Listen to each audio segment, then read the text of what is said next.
Hello friends, welcome back to another store. What if everything you learned about the beginning of human civilization is actually just the most recent chapter? Not the first one, not even close to the first one. What if the story of organized, intelligent, technologically capable human society has been written and erased again and again, long before anyone built the first pyramid or pressed the first ununiform symbol into wet clay?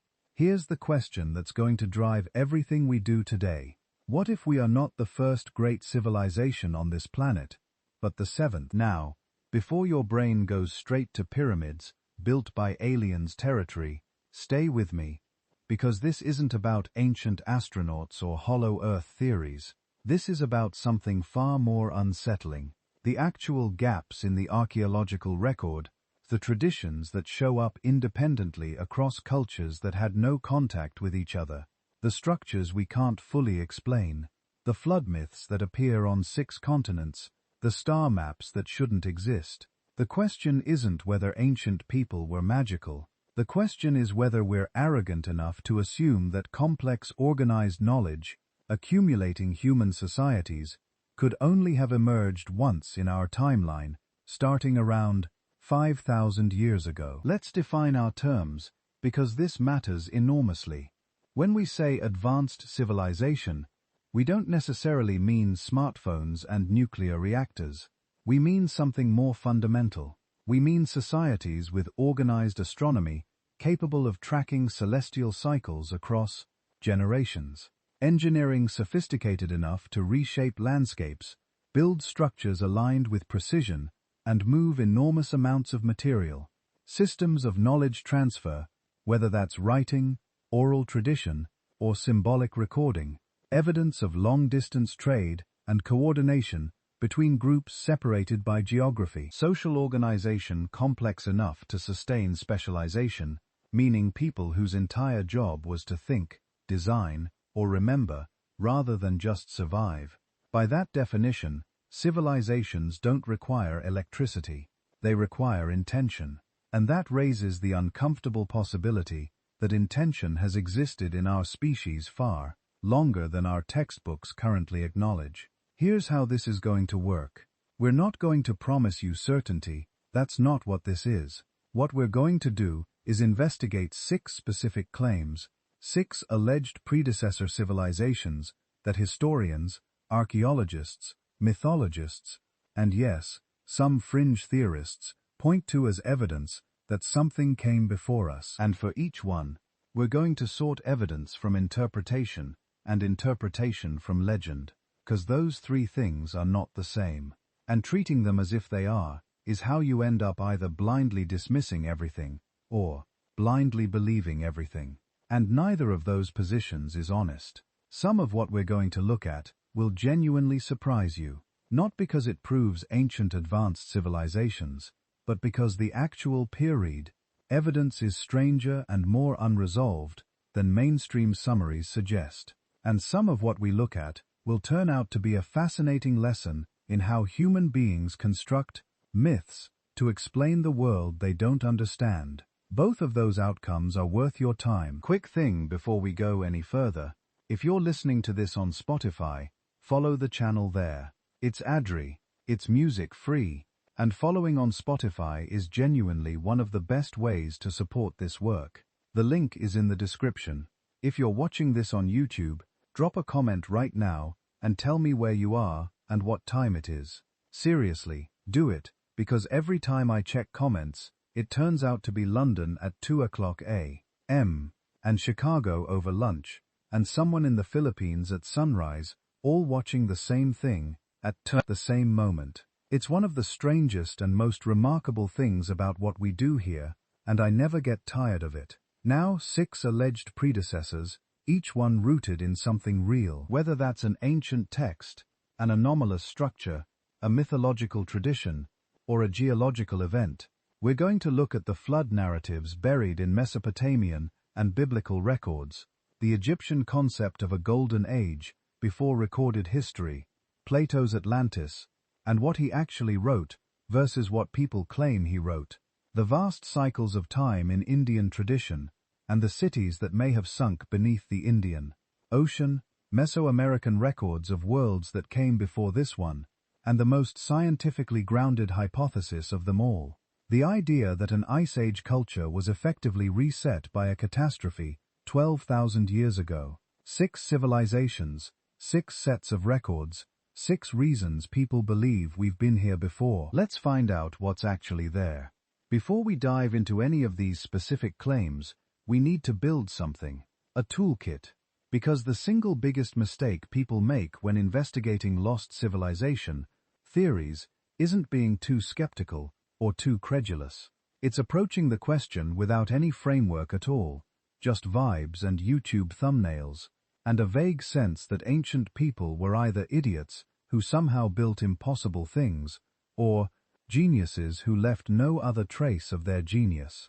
Neither of those positions survives contact with actual evidence. So, let's talk about how to think about this before we talk about what to think. The basic toolkit has 4 components. Primary sources, which means the actual original texts, inscriptions, and records. Why not someone's summary of someone else's interpretation of a translation?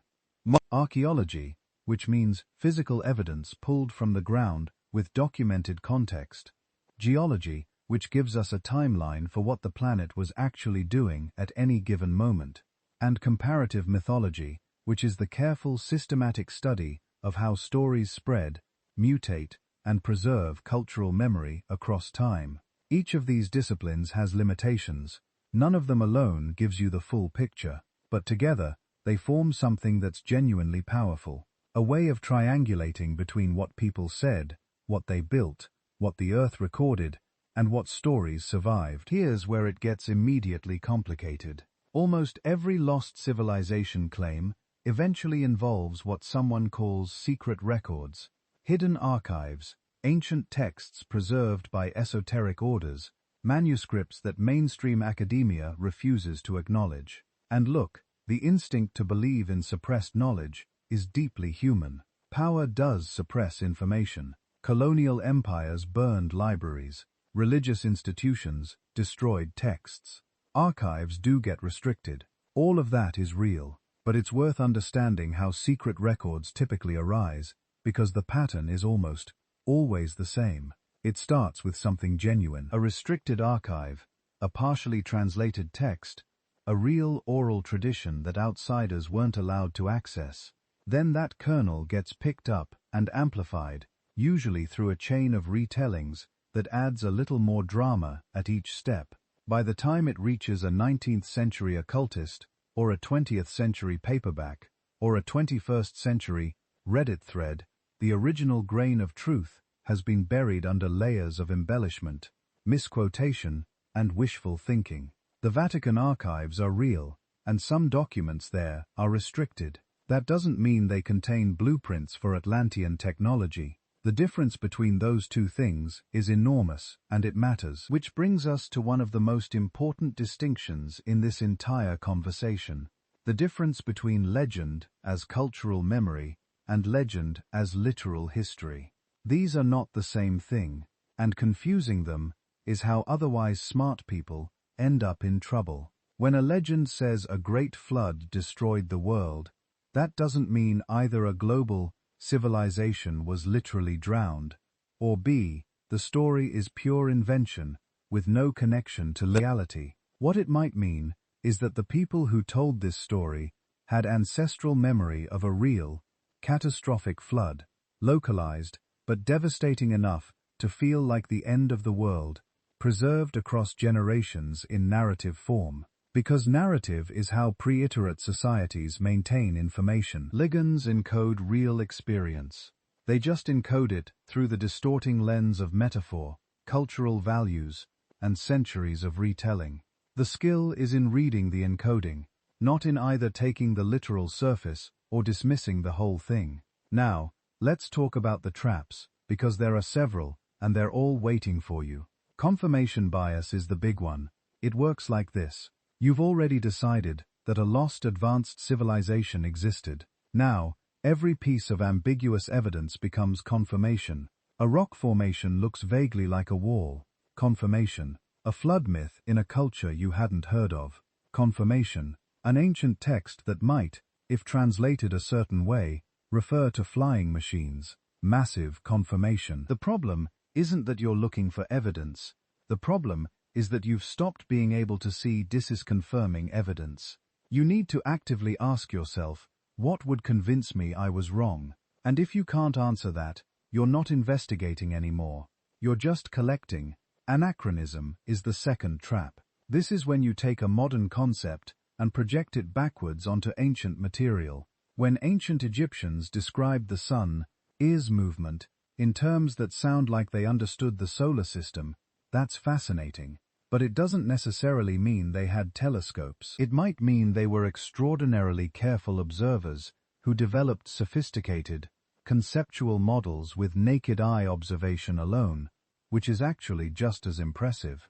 Assuming that precision requires modern technology underestimates ancient people in a completely different direction than calling them aliens did. Misquotation is endemic in this space. Plato did write about Atlantis. He wrote far less than most people think, and what he wrote was far more ambiguous than most people claim.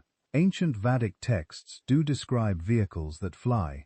They also describe those vehicles doing things that are physically impossible even by our standards, which should complicate any literal reading. Sumerian king lists do record reigns of impossibly long duration.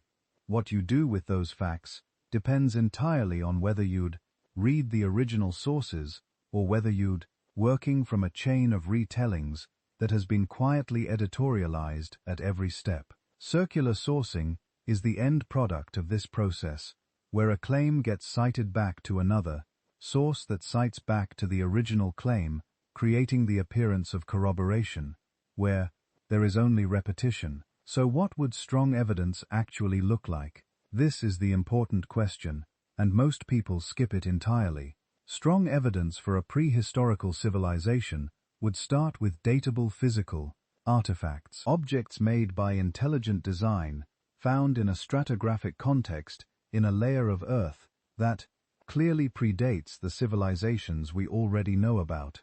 Stratigraphy is geology's gift to archaeology. The layers of soil and rock are a timeline.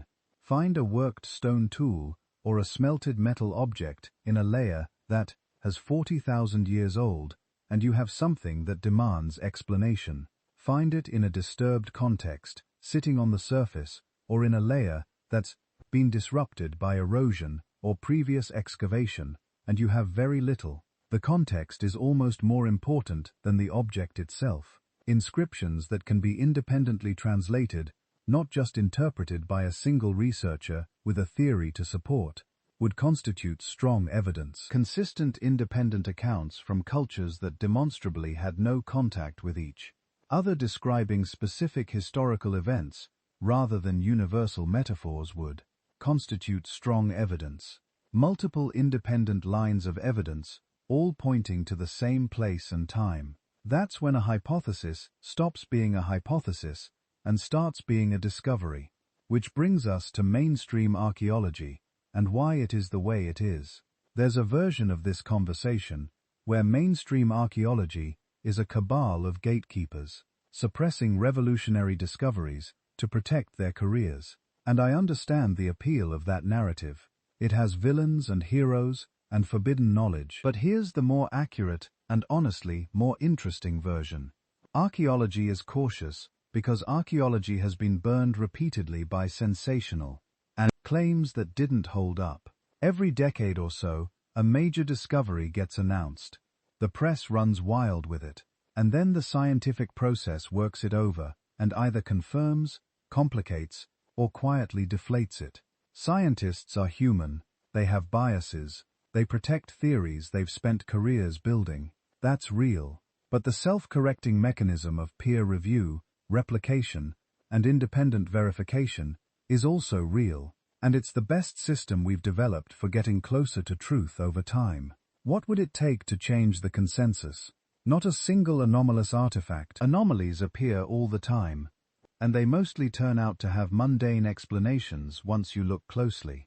It would take a body of evidence, a site that could be systematically excavated and documented, producing multiple converging lines of data that pointed toward organized intelligent activity at a time before known civilization. It would take independent confirmation from multiple research teams. It would take engagement with the disconfirming evidence, not just a collection of things that fit the theory. The fact that that bar hasn't been cleared yet doesn't mean it never will be. The map of what we know is genuinely incomplete. New sites get discovered every year. Dating technologies keep improving, and the history of archaeology is littered with moments where something everyone thought was settled turned out to be more complicated than anyone expected. That's not an invitation to believe everything.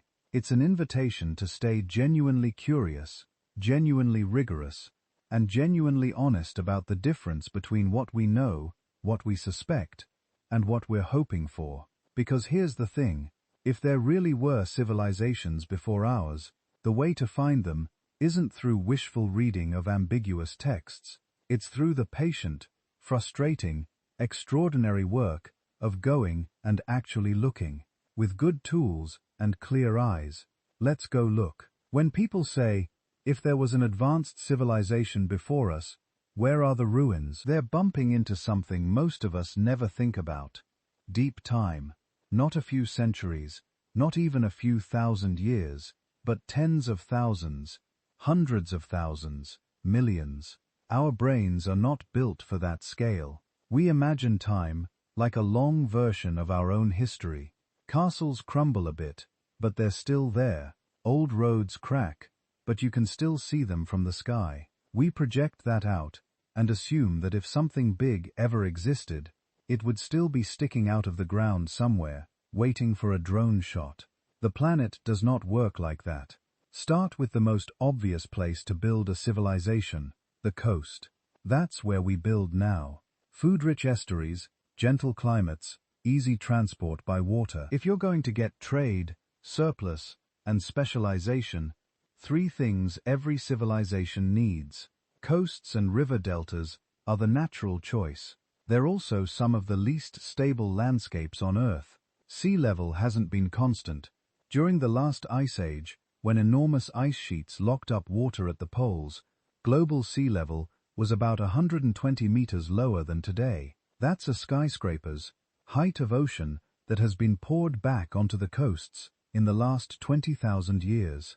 Whole continental shelves that were dry land when mammoths were wandering around are now underwater plains. If humans or anyone else built long-lived settlements there, those settlements are now on the seafloor. River deltas are even more volatile. They build outwards as rivers dump sediment, then abruptly shift when channels change course, when floods carve new paths, when storms rearrange everything. Ancient delta cities, even from known historical periods, can end up buried under tens of meters of mud or eroded away, and carried out to sea, grain by grain. The Nile, the Tigris-Euphrates, the Indus, all of them have moved and reorganized themselves over time. You can see this even in the last few thousand years.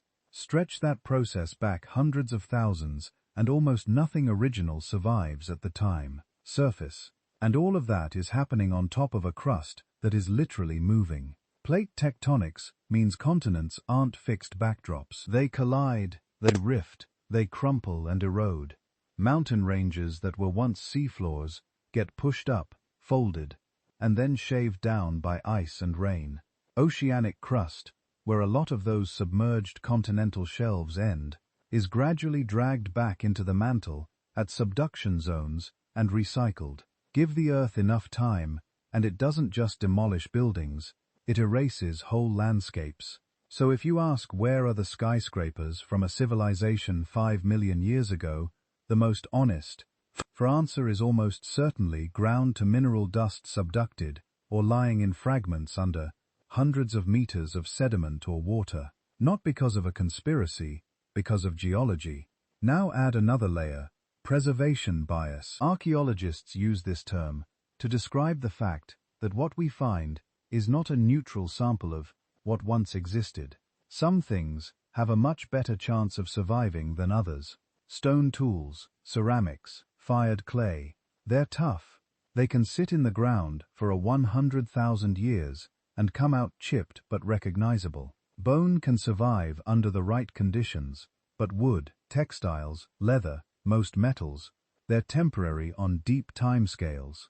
Iron rusts, copper corrodes, aluminum oxidizes into crusts that look like natural minerals.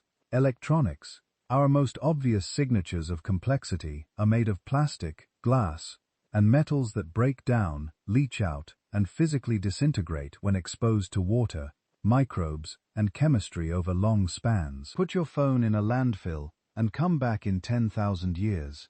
You won't find a phone. You'll find a chemically altered smear. This is why the oldest human artifacts we have are overwhelmingly stone.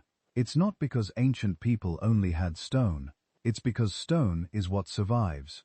Every spear point in a museum probably sat next to wooden shafts, sinew bindings, leather clothing, woven baskets, wooden structures, and maybe even simple metal ornaments that rotted and vanished completely. The archaeological record is the leftover segment of a much bigger cultural iceberg, and the further back you go, the smaller the visible tip. Underwater archaeology complicates this in both directions.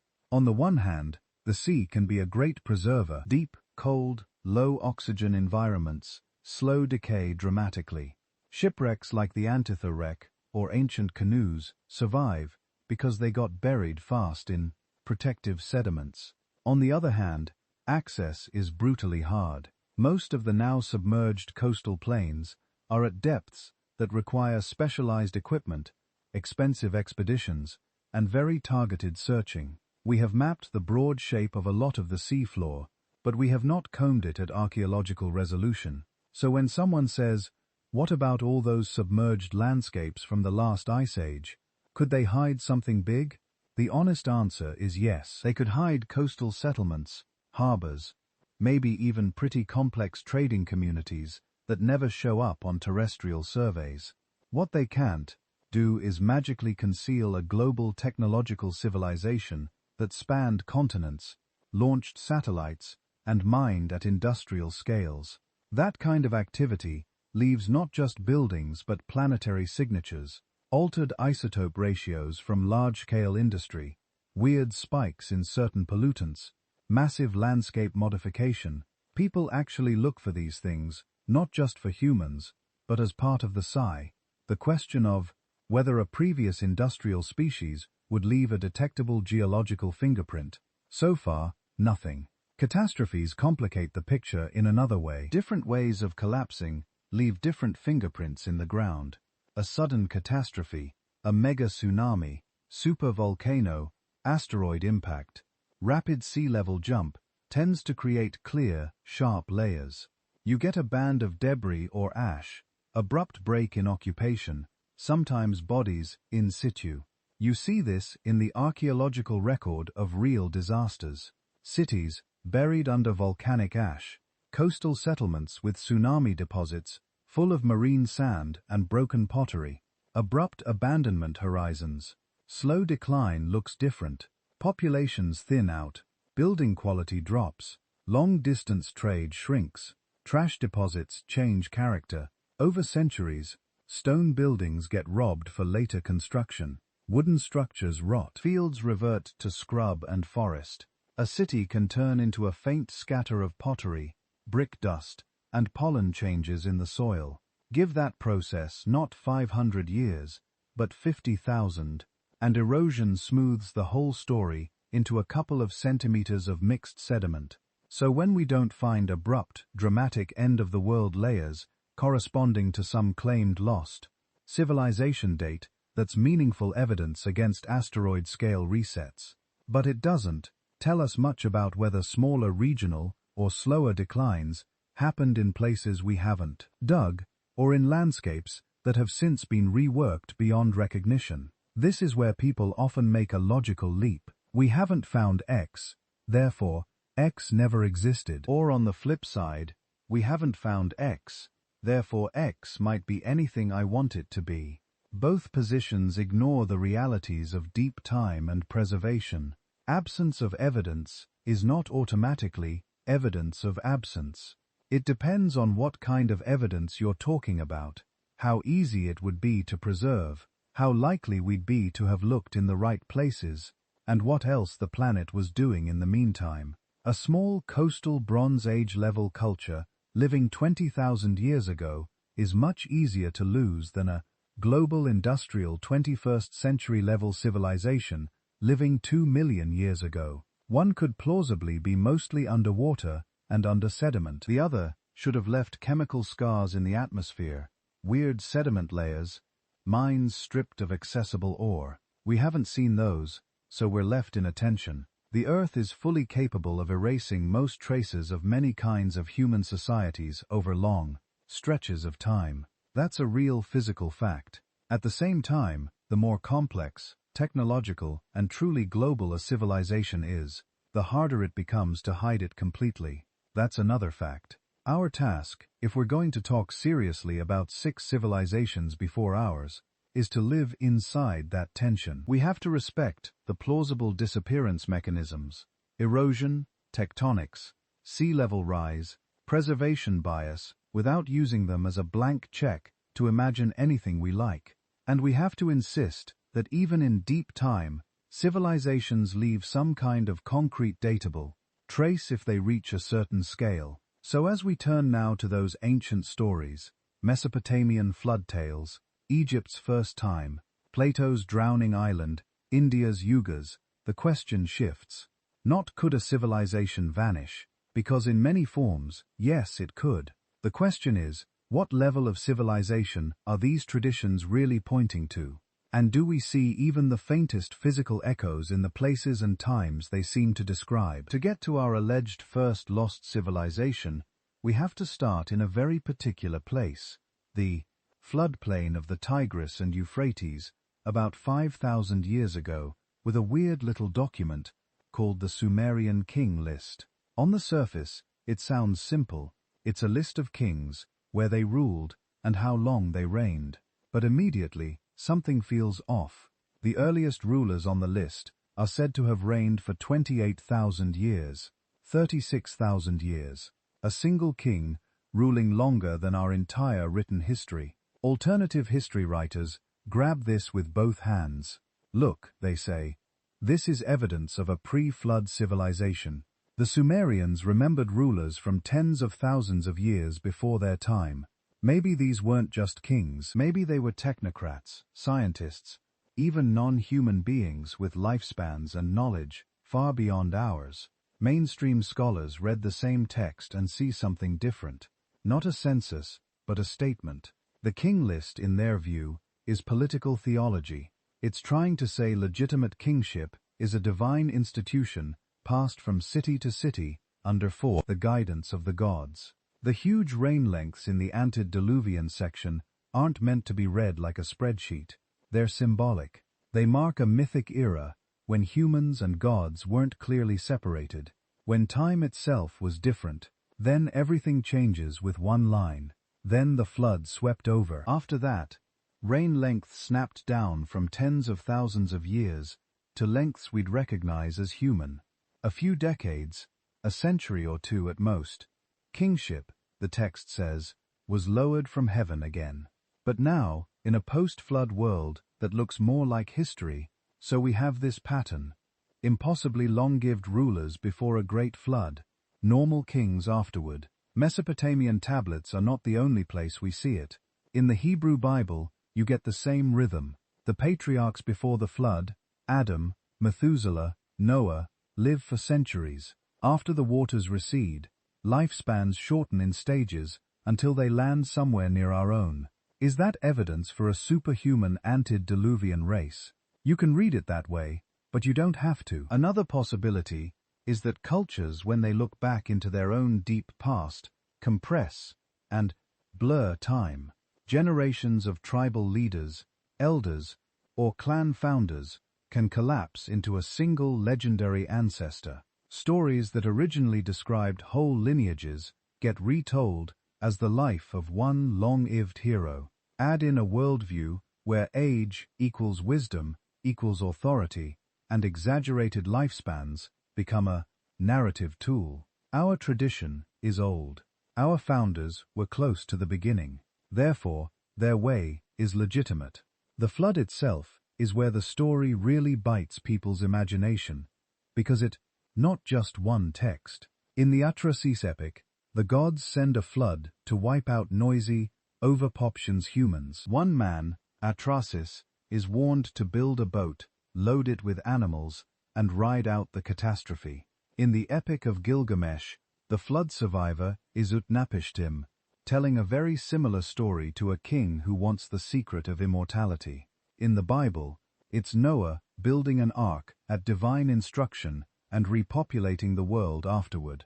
Details shift: boat size, number of days of rain, which God sends the warning, but the skeleton is the same. A world before, a warning, a chosen survivor, a great flood, a restart, for people who like the 6 civilizations before us idea. This looks like a smoking gun. Multiple cultures in the same region, all talking about a catastrophic flood and a destroyed earlier age. Maybe they say those antediluvian kings represent an advanced culture that was wiped out. Maybe the Ark is a garbled memory of a group preserving advanced knowledge, technologies, even seed banks or devices. This is where the Watchers and the Nephilim enter the picture. In the Book of Enoch and other Second Temple Jewish texts, the sons of God in Genesis become the Watchers, heavenly beings who descend, take human wives, and teach forbidden knowledge, metalwork, cosmetics, enchantments, astronomy. Their hybrid offspring, the Nephilim, are described as giants, men of renown, violent and corrupt. God sends the flood, in part, to scrub this tainted mixture from the world. Later readers, especially in occult and alternative archaeology circles, reframe this as a story about advanced beings seeding civilization. The Watchers become extraterrestrials or members of a prior high-tech culture. The forbidden knowledge becomes advanced metallurgy, medicine, maybe even energy systems. The Nephilim are cast as genetically modified elites or failed experiments swept away in a global reset. It's an intoxicating narrative. It connects long-lived antediluvian kings, a deliberate transfer of knowledge, a catastrophic flood, and a sense that there was once a version 1.0 of civilization that went horribly wrong. But if we take a step back and ask, what is the minimum historical core we actually need here? The picture gets more modest, and frankly, more interesting. The southern Mesopotamian plain is practically designed for flood legends. Low, flat land, rivers that meander, merge, and occasionally go rogue. Seasonal rains upstream, snowmelt in the highlands. When the Tigris or Euphrates overtop their banks, they don't just make puddles, they can spread out over huge areas, turning settlements into islands, islands into lakes, lakes into brown, churning seas. Now imagine a regional flood on the scale of, say, the 1931 China floods, or the periodic, devastating inundations the Nile used to bring when it misbehaved. For the people living there, their whole world would be underwater. Villages gone, fields erased, livestock drowned, boats and rafts carrying the lucky few who got a warning in time. A generation later, that's no longer the time that River X flooded. It's the time the whole world drowned. Take that memory, retell it for 500 years, and plug it into a worldview where the gods punish and reset humanity, and you get Atrahasis, Utnapishtim, Noah. Notice how grounded a historical core could be. We don't need a planet-spanning ocean covering every mountain. We need one or several very bad regional floods in a corridor that later produced the first large-scale urban societies and wrote down their origin stories. We add in memory compression, where separate floods, famines, and invasions get merged into one archetypal catastrophe. We end up with a mythic flood that still carries the imprint of real water on real bricks. So, what would count as actual corroboration that these flood stories are preserving a deep, civilizational break, not just a bad season? Archaeologically, we'd look for flood deposits, distinct layers of riverborne silt or sand, laid down over broad areas that can be securely dated and matched across sites. We'd look for settlement breaks, generations where cities and towns are suddenly abandoned, populations plummet, material culture shifts. We'd look for continuity patterns, evidence that some knowledge, styles, or practices survive the break and reappear afterward, suggesting people really did carry something through the disaster. In southern Mesopotamia, we do find flood layers at some sites, though they don't all line up neatly into one single Noah event. We see urban collapses and reconfigurations. We see older villages washed out and new towns founded a bit higher up. So, there is some geological and archaeological backing for the idea that big disruptive floods shaped Mesopotamian memory. What we don't see is any trace of pre-Sumerian skyscraper cities, industrial mining, global trade routes, or the kind of technological infrastructure that would qualify as a prior, high-tech civilization. No anomalous metal alloys in deep layers, no synthetic compounds that don't match known Bronze Age chemistry, no fossil fuel signatures baked into the sediments. That doesn't make the myths meaningless. It just means we need to read them for what they're good at. Flood stories, antediluvian king lists, watchers, and Nephilim. They're telling us that ancient people were obsessed with beginnings and endings. They felt themselves living after something, after a purer age, after a disaster, after a time when gods and heroes walked more closely with humans. They sensed correctly that civilizations can rise, distort, and fall. They encoded that intuition into stories about impossibly long-lived kings and cosmic resets. Those stories might be echoing real regional collapses that wiped out earlier, simpler societies, farmers, protos, maybe even modest city-states, whose bricks have long since melted back into the floodplain. They might even be preserving in mythic form the idea that knowledge can leap across a break, that survivors can carry techniques, rituals, and stories from a drowned world into a new one.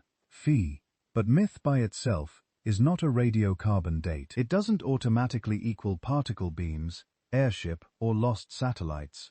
To argue for a truly advanced antediluvian civilization, we'd need the same things we look for in our own deep time: datable layers, clear material culture, technological signatures in Mesopotamia, and the biblical traditions. What we actually see is powerful memory of water and loss wrapped around the birth of the first crop cities. We can document the antediluvian world. There is less likely a skyscraper age before ours, and more likely a blurred sacred prehistory of real farmers and real floods, whose specifics have washed away, leaving only the archetype. If older, more advanced worlds did exist, we'll need more than long rain lists and giant hybrids to find them. Which brings us to another civilization that claimed to remember a first time before history, carved right into the stone of its temples. In Egypt, that first time has a name: Zepte. If you could walk into a temple in ancient Heliopolis and ask the priests, when did it all begin, they wouldn't say 4000 BC or year 1 of King so-and-so. They'd point you back to Zepte, the first occasion, the time when the world emerged from chaos, when the gods themselves first ruled on earth. In their stories, it's not kings and pharaohs at the start, it's Atum or Re, standing on the first mound of dry land that rose out of the primeval waters. It's Shu and Tefnut, Gb and Nut, Osiris and Isis, a chain of divine generations ruling Egypt, long before any human dynasty, for people who like the 6 civilizations before us. This sounds very familiar. Mesopotamia has antediluvian kings. The Bible has patriarchs before the flood. Egypt has Zepte, an age of god-kings before history. You can see why lost civilization narratives love it. In their retellings, Zepte becomes not just a mythic dawn, but a literal earlier cycle of high technology. The gods become either survivors of a prior advanced civilization or outright extraterrestrials. Their first time is recast as an era of precision engineering, energy devices, levitation tools, all later misunderstood as magic by the Egyptians. Then there's a piece of real crumbly papyrus that seems to add fuel, Shushurin King List. It's a New Kingdom document, written maybe 1,200 years after the Great Pyramid, that tries to list every ruler of Egypt. The version we have is a jigsaw puzzle, hundreds of fragments, but enough survives to be intriguing. It doesn't just list the historical pharaohs we know from monuments. It also includes long sequences of beings described as gods, followers of Horus, and other semi-Dane rulers stretching back thousands of years before the first dynastic king, Nama. Some fragments give reign lengths that sound ambitious, thousands of years for divine beings, hundreds for the followers of Horus. The structure echoes the Sumerian king list so closely that it feels like déjà vu, a mythic pre-human rulership, then a handoff to recognizably human kings. Alternative writers point to this and say, there it is. Egypt remembers an entire pre-dynastic civilization. The gods and followers of Horus were the keepers of lost technology. When their world collapsed, the early pharaohs inherited scraps of their knowledge. Mainstream Egyptologists read the same fragments and see again theology. The list is saying, our kingship is not random. It descends from the gods in a continuous chain. It's a cosmic pedigree, not a census. The vast reign lengths function, as in Mesopotamia, markers of a qualitatively different sacred time. So, as with the Sumerian king list, we have to ask, what's the minimum amount of real history this might be wrapping? We know from archaeology that Egypt didn't pop into existence with stone pyramids already in place. There's a deep pre-dynastic record, Badarian farmers, Nada cultures, small chiefdoms along the Nile, villages that slowly grow in complexity from about 5000 BC onward. Pottery styles change, burial customs evolve. We see local elites accumulating power, building bigger tombs, controlling trade. By around 3100 BC, those separate chiefdoms knit into a unified state. Writing appears. Monumental tombs and temples start to rise. This is the early dynastic period. It's impressive, but it's not a discontinuous jump from nothing. You can trace the gradual build-up in material culture, layer by layer. Egyptology as a field is comfortable with a long runway before the pharaohs. It accepts centuries of pre-dynastic development, regional elites, symbolic kingship, probably lots of semi-legendary local rulers whose names we'll never know. It doesn't accept because it doesn't see evidence for a prior cycle of skyscraper-level technology that vanished without a trace and then restarted with mud-brick villages. So where does the sense of something too advanced come from? Put simply, Giza, stand in front of the Great Pyramid, run your hand along the surviving casing stones, and it's hard not to feel like you're looking at something that shouldn't exist in the Bronze Age. The base is nearly perfectly level within a few centimeters. The sides are aligned to true north with astonishing precision. The joints between casing blocks are so tight that in many places you can't slide a blade between them. Add in the sheer scale over 2 million blocks, some weighing tens of tons, and the complex internal passages, and your brain starts looking for shortcuts. They must have had some lost technology, lasers, power tools, anti-gravity, something. Engineering explanations, though, don't require any of that. Given enough labor time and obsessive surveying, you can get extraordinary precision with Bronze Age tools. Copper chisels, dollar-pounding stones, wooden sledges, levers, rollers, and a lot of organized manpower go a long way. Experiments have shown you can move multi-ton blocks on sledges over sand if you wet the ground. A small team with plumb bobs, sighting rods, and cord grids can achieve alignments modern people assume require GPS. That doesn't mean we have every detail nailed down. Egyptologists and engineers still argue about the exact ramp configurations used, whether spiral ramps wrapped the pyramid, whether internal ramps were carved as they went, how precisely crews coordinated the final casing. But those were arguments within a Bronze Age toolbox. They're about logistics, not lasers.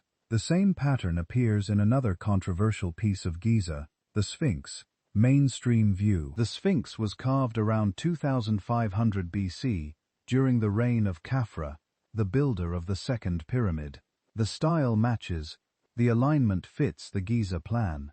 There are causeways and temples that line up with his complex.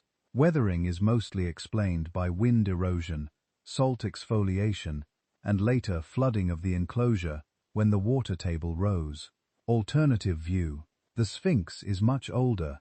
Some geologists argue that the heavy vertical erosion on the body and enclosure walls looks more like rainwater runoff over long periods than mere wind and sand. Since the Giza Plateau has been a desert for most of the past several thousand years, they suggest the core of the Sphinx must date back to a wetter climate, maybe 7,000 to 10,000 years ago. In that telling, the Sphinx becomes a survivor from a pre-dynastic, perhaps pre-Holocene civilization, later recarved and reused by the Old Kingdom pharaohs. This water erosion hypothesis is hotly contested. Other geologists point out that limestone can weather unevenly due to differences in composition, that groundwater and salt can produce similar patterns, and that the evidence for heavy rainfall at the necessary dates in that specific spot is thin. No consensus has formed that forces a radical redating.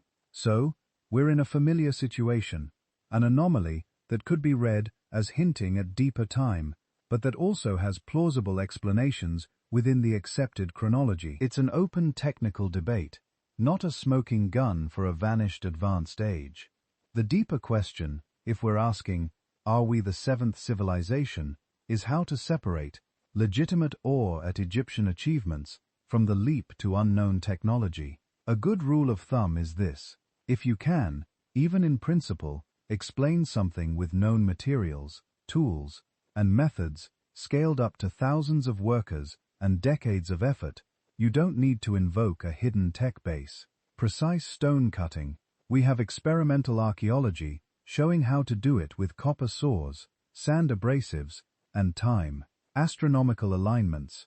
Priests with generations of sky watching and sighting rods can lock onto cardinal directions remarkably well. Where questions remain, exact ramp systems, the fine-grained chronology of specific monuments, the full symbolic program behind Giza's layout, their interesting engineering and cultural puzzles. They are not by default proof of gravity beams or alien drills. Zept and the divine rulers of the Turin king list probably do preserve something real, but on a different scale. They encode the memory that before unified kings, there were older, fuzzier forms of authority, sacred ancestors, legendary chieftains, local gods whose shrines predated the state. They project that hazy prehistory backward into a perfect first time when order emerged from the chaos. It might be that scattered pre-dynastic elites built impressive shrines or proto-monuments we haven't yet found, or that have been recycled into later structures. It might be that real floods, famines, and power struggles got mythologized as the battles of gods at the beginning of the world.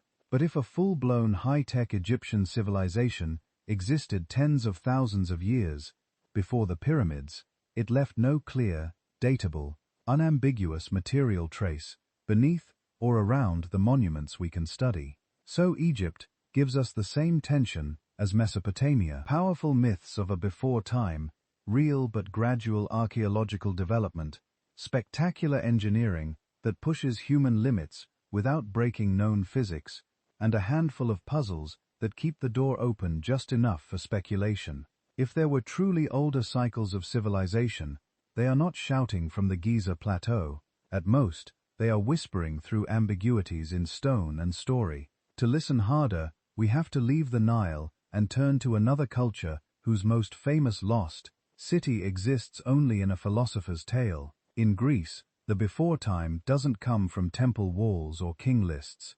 It comes from one guy, Plato. Every version of Atlantis you've ever seen, crystal pyramids, energy beams, psychic dolphins, ultimately traces back to two dialogues he wrote in the 4th century BC, Timus and Critias.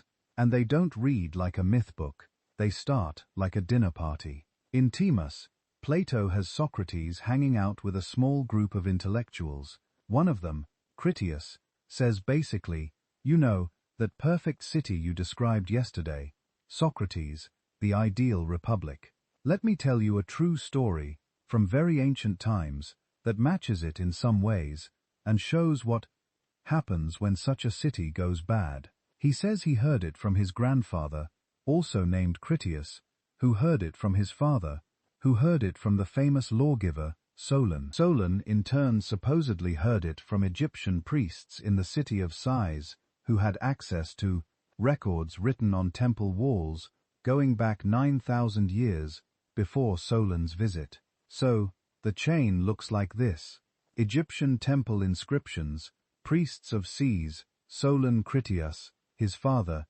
Critias his Polix, grandfather Plato's character, Critias Plato. That's a lot of telephone, according to this story. Long before known Greek history, there was a mighty island power beyond the Pillars of Heracles, usually taken to mean the Strait of Gibraltar Atlantis. It was larger than Libya and Asia Minor, combined, ringed with concentric harbors and canals, rich in metals, temples, and a powerful navy. The Atlanteans, children of Poseidon, began virtuous and orderly, but over time became greedy and imperial. They tried to conquer the Mediterranean, standing in their way a prehistoric Athens, a surprisingly modern-sounding, virtuous, citizen-soldier democracy that resisted the Atlantean expansion and, according to Plato, defeated them. After which, in a single day and night of earthquakes and floods, Atlantis sank beneath the sea, and the land around Athens was devastated, erasing most traces of this heroic past. On the surface, it sounds like straightforward lost civilization lore, ancient documents, advanced islands, catastrophic floods, a missing continent. But Plato isn't a travel writer, he's a philosopher with an agenda. There are three main ways people have read this story. The first is as pure allegory. On this view, Plato invents Atlantis as a narrative device. He needs a powerful, wealthy, technologically impressive society to contrast with his ideal state. So he gives you a city that has everything: resources, engineering, imperial reach, and then shows you how moral decay and hubris destroy it. It's a myth of decline. A cosmic version of pride goes before a fall. The details line up neatly with his philosophical themes. Atlantis is ruled by kings descended from gods. But as they intermar with mortals, their divine portion becomes diluted. They lose internal harmony, start chasing luxury, and justice collapses. Zeus convenes the gods to punish them. It's a morality play. In that reading, the Egyptian backstory is just a way of making the tale feel ancient and authoritative. I'm not making this up. I'm just passing on what the wise Egyptians recorded ages ago. The second interpretation is political. Plato is writing not long after the Persian Wars, when a vast Eastern empire tried and failed to conquer the Greek world, and after the Peloponnesian War, when Athens itself swung from idealistic democracy to imperial bully and then disaster. Atlantis, in this light, is the Persians plus imperial Athens rolled into one cautionary example, a superpower with fleets and riches undone by overreach. Prehistoric Athens is the dream of what Athens could have been if it had stayed virtuous and philosophically guided.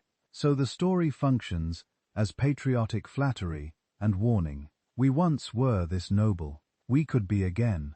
But if we act like Atlantis, we know how that ends. The third interpretation is the one that keeps Atlantis alive in lost civilization circles. Maybe people say Plato really did hear a distorted version of real events. Maybe Egyptian priests had fragmentary records of some much older maritime culture in the Atlantic or Western Mediterranean. Maybe the numbers got garbled. 9,000 years becomes 900. island becomes peninsula. But under all the philosophical dressing, there's a scattered memory of an actual place and disaster. If that's true, what could the candidates be? One obvious inspiration is the eruption of the modern Santorini around the 16th century BC. A volcanic island blows its top in the Ion, wiping out or crippling the sophisticated Minoan culture that dominated regional trade. Massive tsunamis, ashfall, sudden ruin of harbors, and coastal towns. It's the kind of event that would echo in oral tradition for centuries. Another is Tartessos, a wealthy, semi-legendary civilization in southwestern Iberia, mentioned by Greek and Phoenician sources, rich in metals, maritime, somewhere near the Atlantic mouth of the Mediterranean. Its exact location and fate are still debated. If any Greek heard vague stories of a powerful western city that flourished and vanished, it could get spun into an Atlantic empire. Then there's a broader, less place-specific idea that Plato is repackaging a composite of ancient maritime powers, Minoans, Masonians, Phoenicians, into one archetypal sea empire. Ships, canals, powerful fleets, far-flung colonies. It's not one city, but the memory of an entire Bronze Age system that once knit the Mediterranean together, because something really did collapse. Around 1200 BC, the late Bronze Age world in that region fell apart. Major palace centers in Greece, Anatolia, the Levant, and beyond burned or were abandoned. Trade networks shrank. Writing systems disappeared in some areas for centuries. Egyptians carved desperate inscriptions about sea peoples attacking from the north. From inside that kind of systemic crash, it absolutely could feel like an age ending.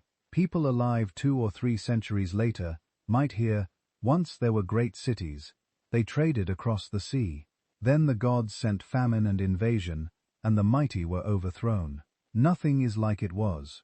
Fast forward another 800 years, a Greek lawgiver like Solon visits Egypt.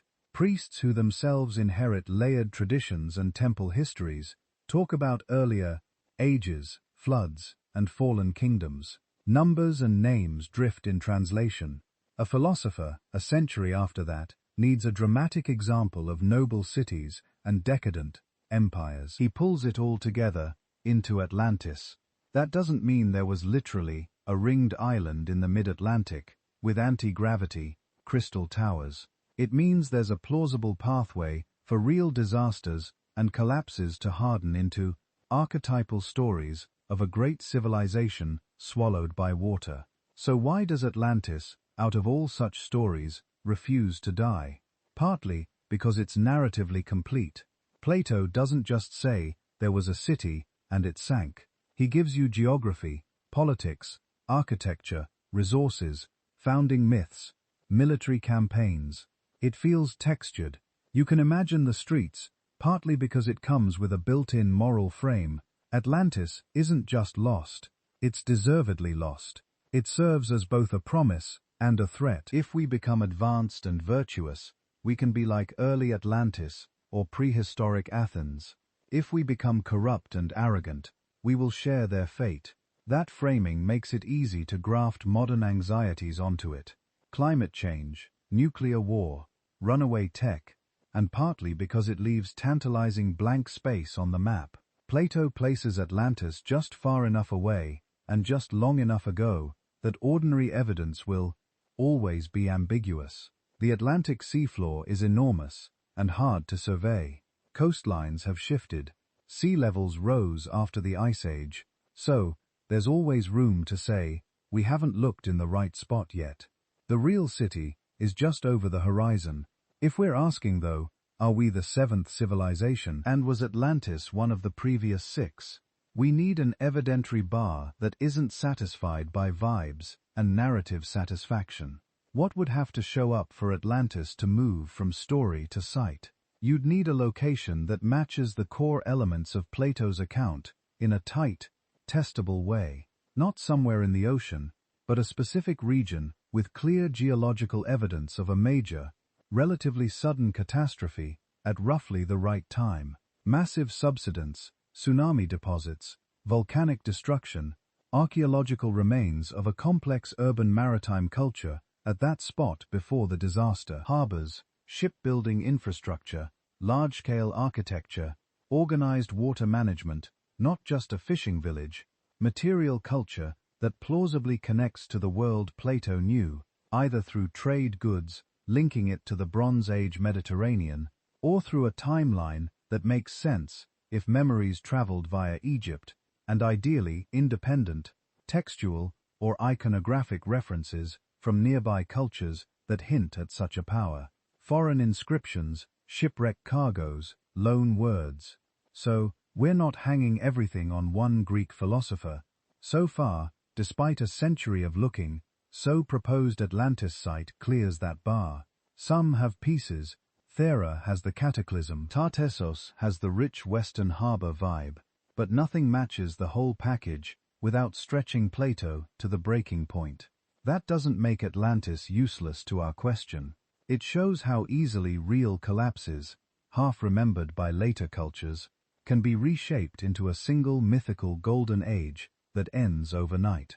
If cycles of civilization existed before ours, their last echo in later societies might look exactly like Plato's story, a moralized, compressed, geographically fuzzy tale of a world city that rose too high and drowned. To see whether anything like that actually happened, we have to leave philosophy and follow those collapses out into the wider world where entire ages really did end in fire and flood, and where Indian texts talk not of one Atlantis, but of whole cycles of creation and destruction. In India, the before times go bigger than a single island. They go cosmic. Instead of one lost city that sinks once, you get time itself running on a loop. Ages that rise, peak, decay, and reset over and over. This is the Yuga system. In mainstream Hindu cosmology, human history isn't seen as a straight line from primitive caves to smartphones. It's a cycle of 4 ages: Satya, Treta, Devapara, and Kiyuga, collectively called a Mahayuga. In the earliest age, Satya Yuga, humans are supposed to be long-lived, virtuous, almost godlike. Each yuga that follows is shorter and more corrupt until you get to Kali Yuga, the age of quarrel and decline. Depending on which tradition you read, a full cycle lasts millions of years. Then there are larger cycles stacked on top of that. Manvantas, kalpas, vast stretches of time that make even geological timescales feel like weekend plans. When you look at that through a modern lens, it's very easy to say, hang on, multiple cycles of rising and falling ages, massive spans of time, golden ages with higher knowledge, then a collapse into a dark age. Are they talking about previous high-tech civilizations? Some modern writers go further and claim that the yuga durations are encoded astronomical or even technological data. That Satya Yuga describes a world where people had psychic powers or advanced science. That Deva Parara Yuga was some kind of half-remembered nuclear age, and that we're living amid the wreckage and amnesia. But before we sign on to that, we have to look at how these ages actually show up in the texts. The classic sources, the Puranas, the Mahabharata, present yugas as moral and spiritual epochs, not engineering manuals. The lengthening and shortening of lifespans, the waxing and waning of virtue, the rise and fall of dharma, cosmic order, the gigantic numbers, hundreds of thousands, millions of years, serve to push these cycles into mythic time. Time where gods incarnate, demons plot, and mountains grow wings. That doesn't rule out the possibility that distant memories of real events got wrapped into the framework. But the primary function is philosophical. The point is nothing material lasts. Even gods have their seasons. Everything that rises will fall, and then rise again in some new form. The Mahabharata and the Ramayana take that cyclical backdrop and drop you into specific ancient eras. Usually Troga for the Ramayana, Dvapara Yuga for the Mahabharata. This is where the lost civilization interpretations really take off. because these epics are loaded with imagery that to a modern technologist sounds suspiciously like weapons systems and aircraft. You get descriptions of vimanas, chariots of the gods, that can move through the sky across great distances, sometimes even between worlds. You get weapons, like the Brahmastra said, to blaze like 1,000 suns to scorch the earth, to poison survivors. You get accounts of battles that leave the land infertile, the sky dark, the waters tainted. If you cherry-pick a few verses and translate them through 20th century trauma, it's easy to say that's a nuclear blast. That's radiation fallout. That's an airplane. Some fringe authors do exactly this. They take a poetic description of a divine arrow that shines like the sun, roars like thunder, and blinds the enemy, and rewrite it as ancient laser weapon. Or they treat a palace that rose into the clouds as a literal steel and aluminum skyscraper. There are problems with that. First, the same texts also use those metaphors for completely uncontroversial things. A normal forest fire is compared to the end of the world. A king's anger is like the sun at the end of the age. God's vehicles are animals, clouds, mountains. Anything impressive becomes a vahana, a carrier. Second, the vimanas themselves are slippery. In some passages, they're clearly magical flying chariots, powered by mantras run by gods or semi-divine heroes. In others, they're just elaborately decorated carts. The later text often cited for technical Vimana descriptions, the Vimmanika Shastra, was received by a 20th century mystic, and when engineers analyzed it, its designs turned out to be aerodynamically nonsense. It's not an ancient Boeing manual, it's a modern canneled text, dressed in Sanskrit and pseudo-technical language. That said, stripping all the sci-fi readings away and saying it's just a story misses something too. These epics are obsessive about geography, dynasties, and social detail. They name rivers and cities that we can locate. They preserve older layers of myth woven into what look like very human struggles for power, land, and legitimacy. Which brings us to the ground. What do we actually find in India's soil? The first major urban civilization in South Asia we can point to with confidence is the Indus Valley Civilization, also called Harappan, after one of its key sites. Flourishing roughly 2600–1900 BC, centered in what's now Pakistan and northwest India. It's one of the four great Old World cradles of urbanism, alongside Egypt, Mesopotamia, and the Yellow River. What we see there is remarkable, even without UFOs. You get large planned cities, like Mohenjo-daro and Harappa, laid out on grid systems. Standardized fired brick sizes across hundreds of kilometers. Sophisticated drainage and sewage management that in some neighborhoods outclassed many. Later cities by millennia. Wells everywhere. Evidence of long-distance trade reaching Mesopotamia with Indus seals found in Kot, Sumerian sites. Yet there are striking absences, no monumental pyramids or giant statues, no clear palaces or royal tombs, no deciphered writing, only short inscriptions on seals and tablets in a script we still can't read, very little evidence of a warrior aristocracy or large-scale conquest. Power, if it existed in strong centralized form, wore a light architectural footprint. Then around 1900 BC, the system fragments, urban centers shrink or are abandoned. Standardization breaks down. The reasons are still being debated. Climate shifts affecting monsoons and rivers, changes in trade routes, internal social transformation, or some combination. So on one hand, India absolutely has a real complex urban civilization, deep in its past, just not millions of years back, and not obviously blasting nukes from flying chariots. On the other hand, the collapse of that world and the slow emergence of later Vedic, epic, and classical cultures leave plenty of gaps where cultural memory can get weird. Take Dwarka.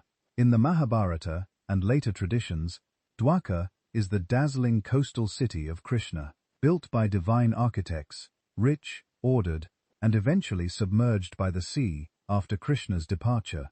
It's one of those golden city sudden lost stories that sound like Atlantis in Indian dress. In the late 20th century, marine surveys off the coast of modern Dwarka and nearby sites like Betwaka found submerged structures and artifacts, stone blocks that look quarried and arranged, pottery fragments, anchor stones enough to say, yes, there were ancient coastal settlements here that are now underwater. Some headlines jumped straight to Krishna, city found, or 12,000-year-old city under the sea. But when archaeologists actually dated the material, most of it clustered in the late Bronze and Iron Age, say 1500–4500 BC. Old, but not impossibly so, and not clearly a single intact megacity. More a set of harbour structures and settlements that suffered the normal fate of low-lying coasts on a shifting, eroding shoreline. Are there older layers? Possibly. Sea levels have risen since the last ice age. The west coast of India is complex, with river deltas and shifting sands that can cover or reveal structures. Some sonar images show patterns that could be human-made, but could be, isn't, are, and dating submerged stone is hard. Without clear in situ artifacts or organic material, claims of 10,000-plus-year-old cities rest on very shaky ground. So what do we do with the epics themselves? Reading them responsibly means holding three things at once. First, they are not modern history books. They were compiled and edited over centuries, mixing mythic layers, theological arguments, didactic tales, and maybe kernels of historical events. The talking monkeys, shape-shifting demons, and divine weapons are not there to give you lab specs. Second, they can preserve cultural memories in distorted form. Wars between politics, the abandonment of cities, river course changes, even local floods or earthquakes can get mythologized into world-ending battles and divine retribution. When the Mahabharata talks about the end of Devapara Yuga linked to a devastating war, part of that might be echoing real social upheavals at the tail end of the Bronze Age in the region. Third, they're saturated with metaphor and symbolism. Weapons that destroy worlds aren't just about physical damage, they're about moral catastrophe, the collapse of order. Flying chariots aren't just about transport, they're about transcendence, the connection between heaven and earth.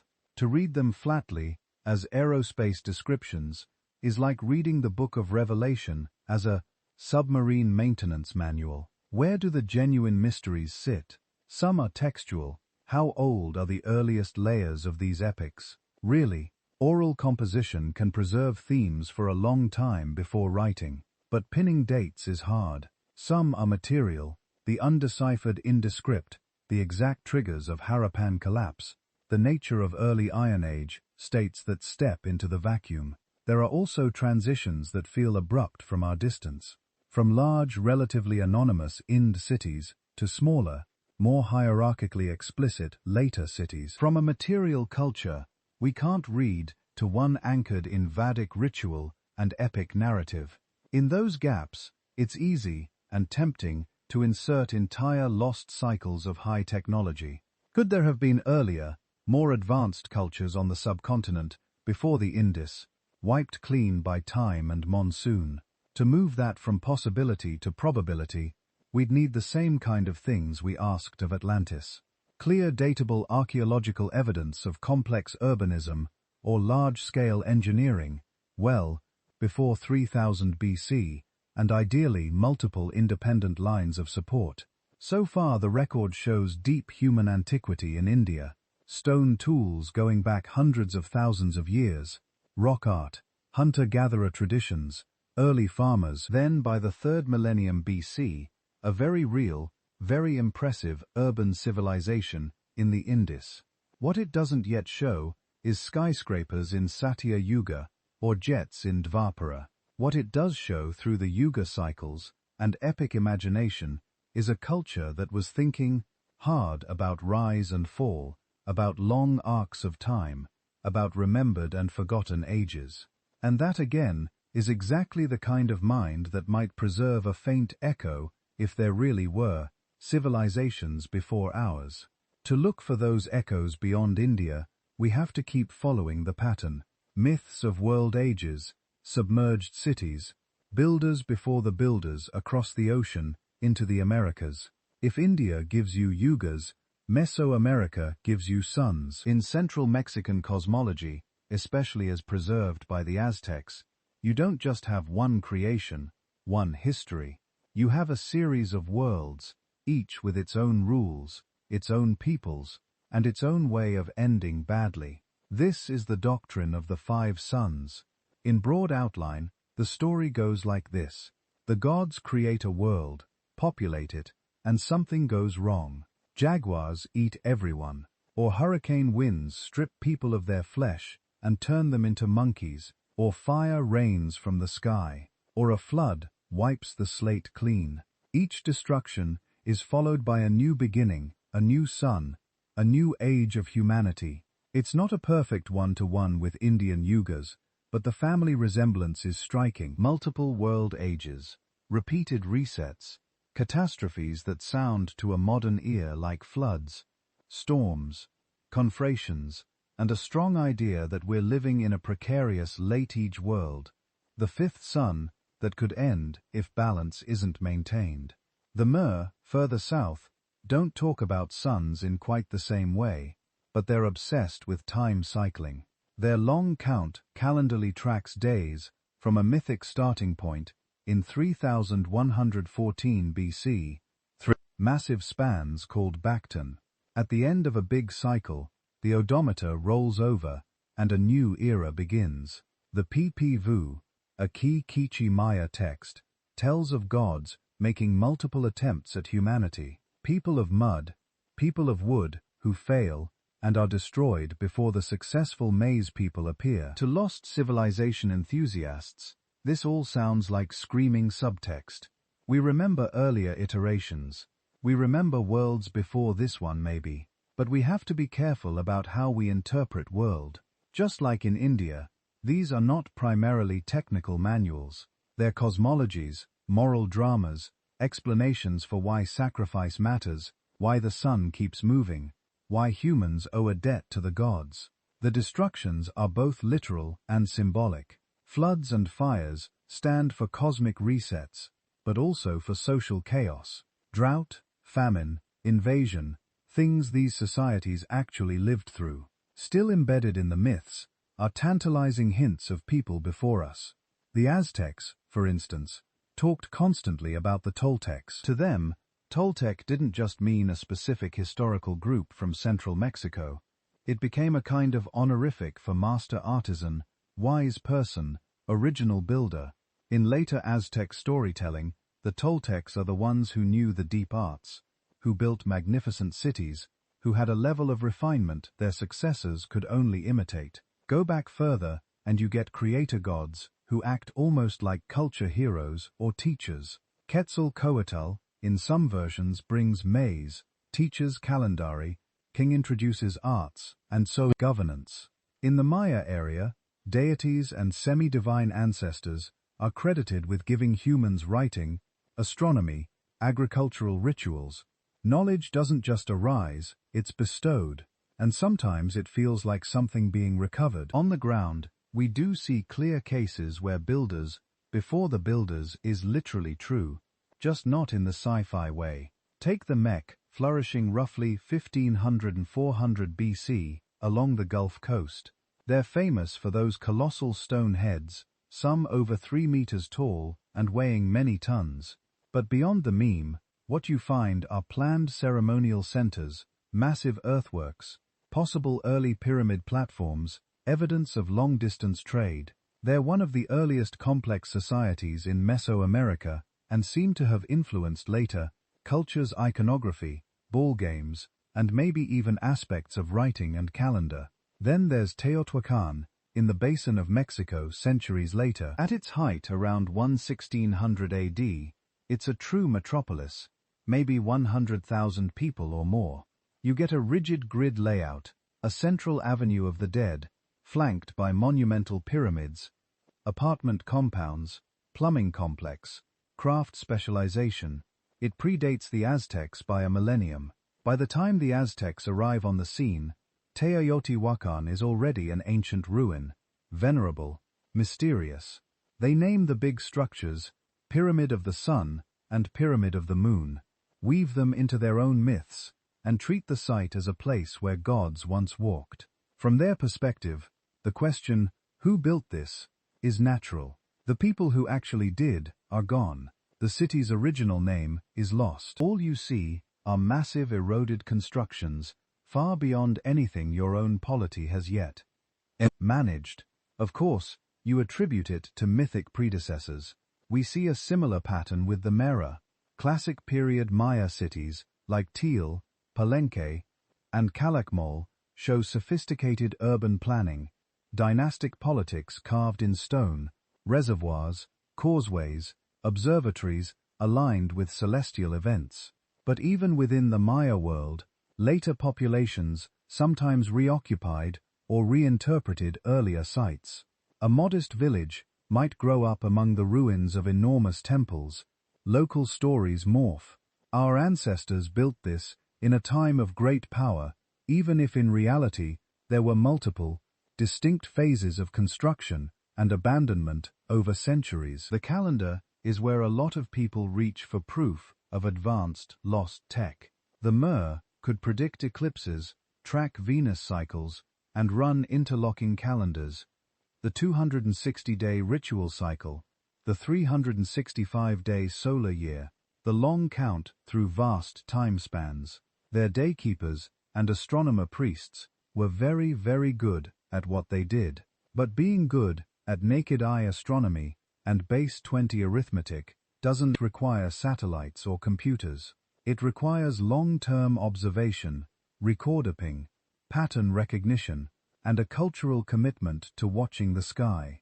The same goes for Aztec calendar stones and year counts. They're impressive, they're mathematically elegant, but they sit comfortably within what human societies can do, with persistent effort and no modern technology. Where the myths of world ages intersect with archaeology, most concretely, is in the theme of catastrophe. We know that parts of the Maya lands went through severe drought episodes in the late Classic and terminal Classic periods. Lake sediment cores, cave stalagmites, and other proxies show prolonged dry spells. Combine that with population pressure, deforestation, political infighting, and you get real collapses, cities abandoned, monuments toppled or left half-finished, elites losing control. For the people living through that, it absolutely would have felt like a world ending. Later storytellers looking back across generations at the jungle-covered remains of Leon and Spacia, monumental cities, and remembering only fragments of why they fell, are going to encode that as the gods destroyed a former age, or a previous people angered the powers and were wiped away. From our side, peering back across even longer spans, those same ruins can trigger the same question the Aztecs asked at Teotihuacan. Who built this? Could it have been someone even earlier, even more advanced? Especially when we find a colossal pyramid buried under a later pyramid, or an older ceremonial platform reused by a newer culture.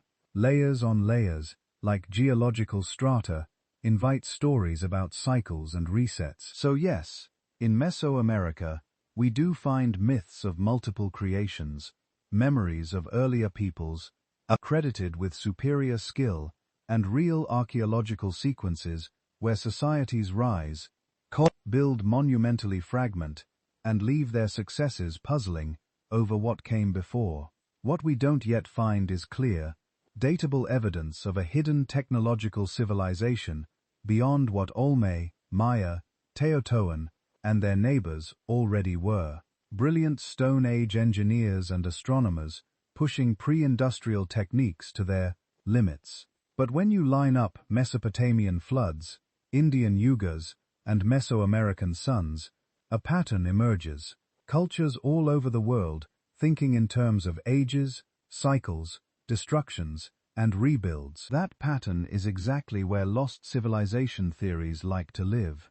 To really stress test those theories, though, we have to leave mythic time and zoom in on the most recent, most concrete reset candidate of all, the end of the last ice age. At the end of the last ice age, something genuinely weird happened. From about 21,000 years ago onward, Earth was slowly thawing out.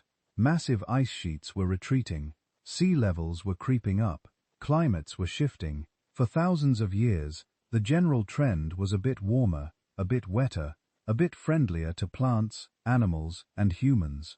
Then, right when things were looking good, the planet seems to slam the brakes.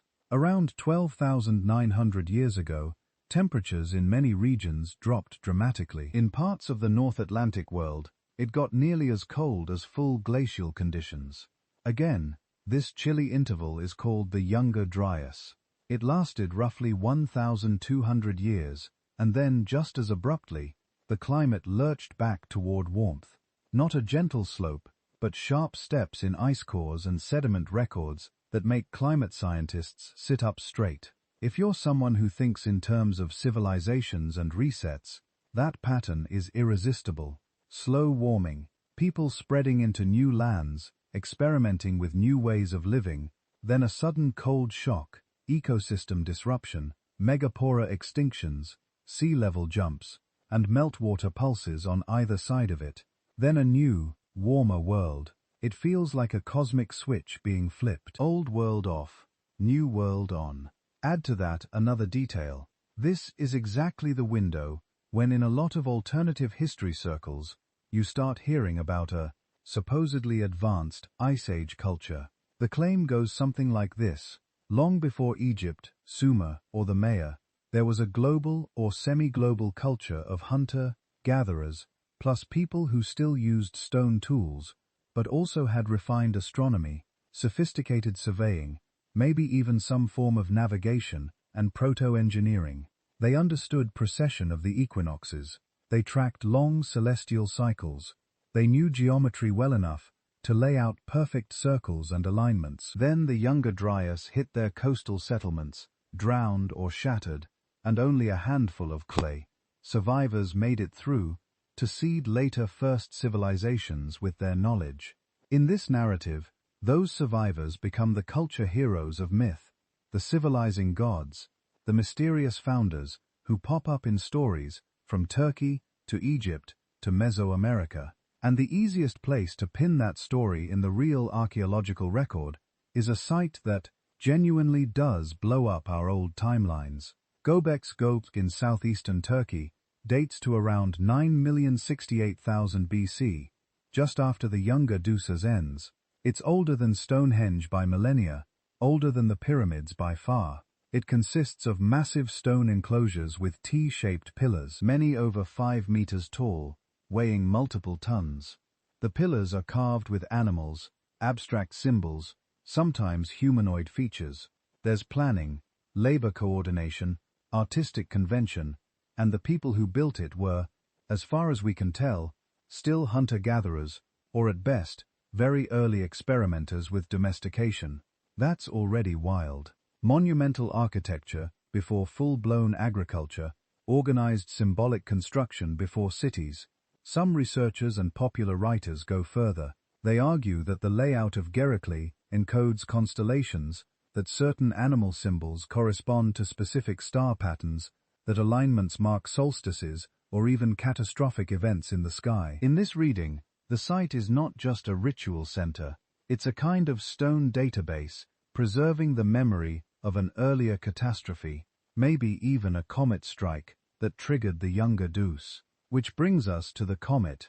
A group of scientists has proposed what's sometimes called the Younger Deuce impact hypothesis. The idea that fragments of a disintegrating comet slammed into North America, or onto the ice, sheets around 12,900 years ago, causing widespread fires, injecting dust into the atmosphere, disrupting climate, and contributing to the sudden cold reversal and the extinction of big Ice Age animals like mammoths. Proponents point to things like microscopic spherules, elevated platinum levels, and burned layers at some archaeological and geological sites. In the more speculative versions, Göbekli is interpreted as a memorial to this event. its carvings a sky map of doom, preserved by the survivors of a lost elite. Critics push back hard. They note that many of the supposed impact markers can be produced by normal terrestrial processes, volcanism, wildfires, slow sedimentation. Some claimed evidence hasn't been replicated robustly at other sites. The timing of megafauna extinctions and human cultural shifts doesn't line up neatly with a single impact event everywhere, and the astronomical readings of Gebekli are at this point highly interpretive. You can map animal symbols to constellations if you want to, but that doesn't mean the builders intended that mapping. So, the comet hypothesis remains contentious. Interesting enough that people keep testing pieces of it, far from settled enough to use as a foundation, for there was a wiped-out global civilization. On the more conservative side, archaeologists see Göbekli and other early sites in the region, like Neali Chi or Karahantepe, as evidence that complex ritual centers and large-scale cooperation can emerge among foragers without cities, writing, or metals. The transition to farming and settled villages in that area looks gradual and locally driven. You don't need a ghost civilization to explain it, and that's the key question. If there really had been a civilization, at least as advanced as, say, the Bronze Age world living before or during the Younger Duz, and then wiped out, what would it actually leave behind? Think about what our own industrial civilization is doing to the planet. We're carving open pit mines that are visible from orbit. We're leaving mountains of slag and tailings, concrete, rebar, synthetic chemicals, plastic. We're burning so much fossil fuel that we're literally altering the chemistry of the atmosphere and oceans in ways that will be detectable in sediments for tens of millions of years. Dial that back. Imagine a smaller, less global, but still advanced Ice Age society. Maybe they never reach fossil fuels, but they do widespread metallurgy, smelting leaves characteristic waste, slag piles, furnace remains, metal droplets in soil, large-scale mining leaves, tunnels, adits, pits, deforested landscapes, distinctive patterns of heavy metal contamination. Even if sea level rise drowned coastal cities, and it did drown coastal land, we know that upland quarries, mines, and workshop sites would remain. Durable materials like fired ceramics, metal alloys, glass, and certain kinds of stonework would show up in stratified datable contexts older than 12,000 years. We'd find copper or bronze tools clearly out of place in Paleolithic layers, not as one-off anomalies with dubious provenance, but as repeated consistent patterns. So far, we don't. What we do find around the end of the Ice Age and into the early Holocene is a global pattern of hunter-gatherers and early farmers getting more organized, more inventive, more symbolically expressive. We see the first large ritual complexes, the first hints of domestication, more intensive fishing, more specialized toolkits, more elaborate art, a long, messy region-by-region ramp-up. Not a crisp before and after from lost tech society to us. The Younger Dryas is real. Its climate whiplash is real. Human populations living through it absolutely would have experienced local collapses, migrations, and cultural breaks that could echo as world reset stories in later myth. Whether that includes memories of a truly advanced, now vanished Ice Age civilization is still an open question, in the sense that science can't prove a universal negative. But right now, the extraordinary evidence you'd want to see, clear repeated signs of industry, metallurgy, or global-scale engineering older than 12,000 years, just isn't there. What we're left with is a powerful tension, a planetary near-miss that feels like the perfect stage for a reset. Astonishing early monuments like Göbekli Tepe that show humans were ready to build big and think symbolically the moment conditions allowed.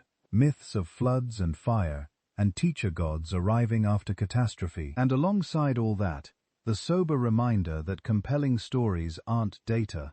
If we're going to claim that our civilization is the seventh in a long hidden line, we can't stop it. It would be cool if we have to ask, Where exactly are the fingerprints? Because if there really were 6 advanced civilizations before us, and if any of them were even close to what we are now, they shouldn't just haunt our myths. They should be burned into the rocks. Which brings us to the people who say they'd seen those rocks, or at least read about them in secret books. The idea that somewhere in hidden archives and private collections, the true records of those earlier worlds are locked away from public view. If you can't find the evidence in the ground, the next move is obvious. You put it in a book no one else is allowed to see. This is where secret record stories come in.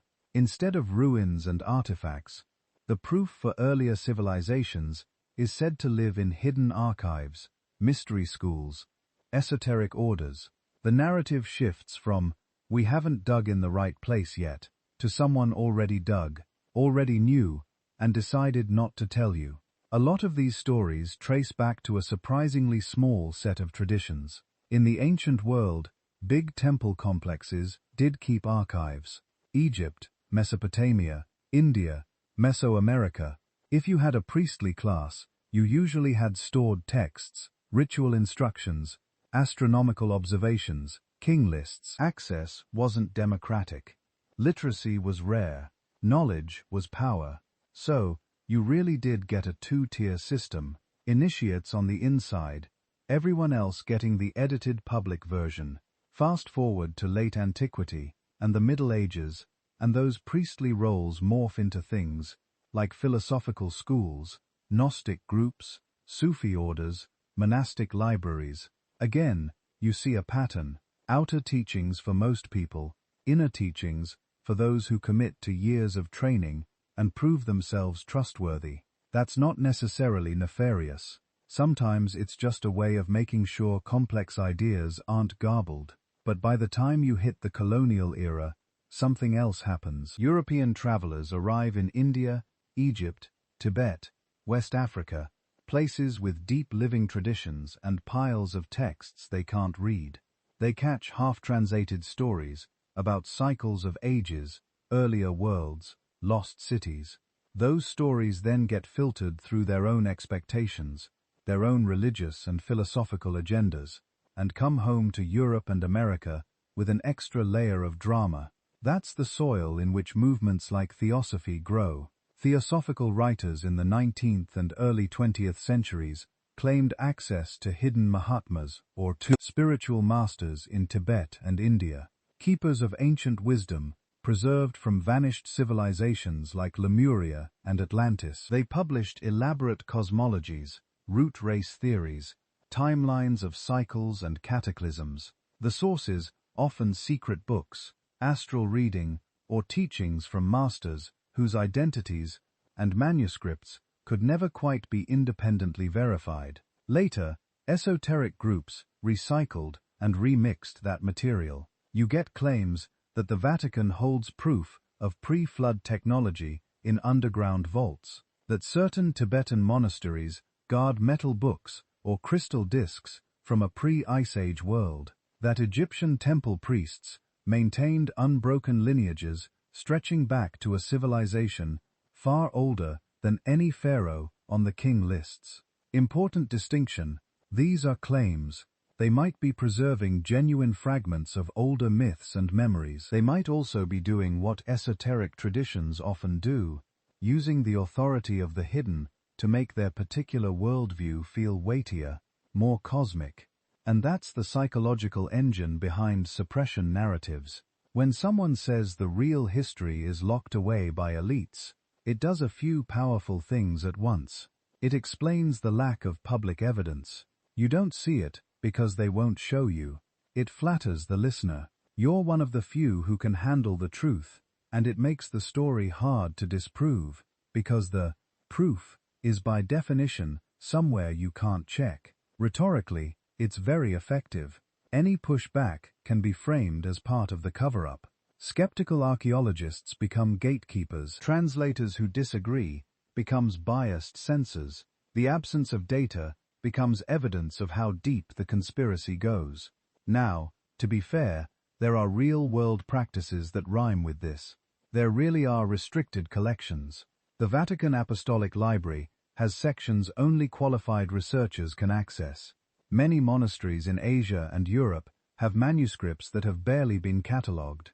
Museums and universities have storerooms full of ununiform tablets, ostra inscriptions that no one has gotten around to translating yet. Academic gatekeeping is also a thing.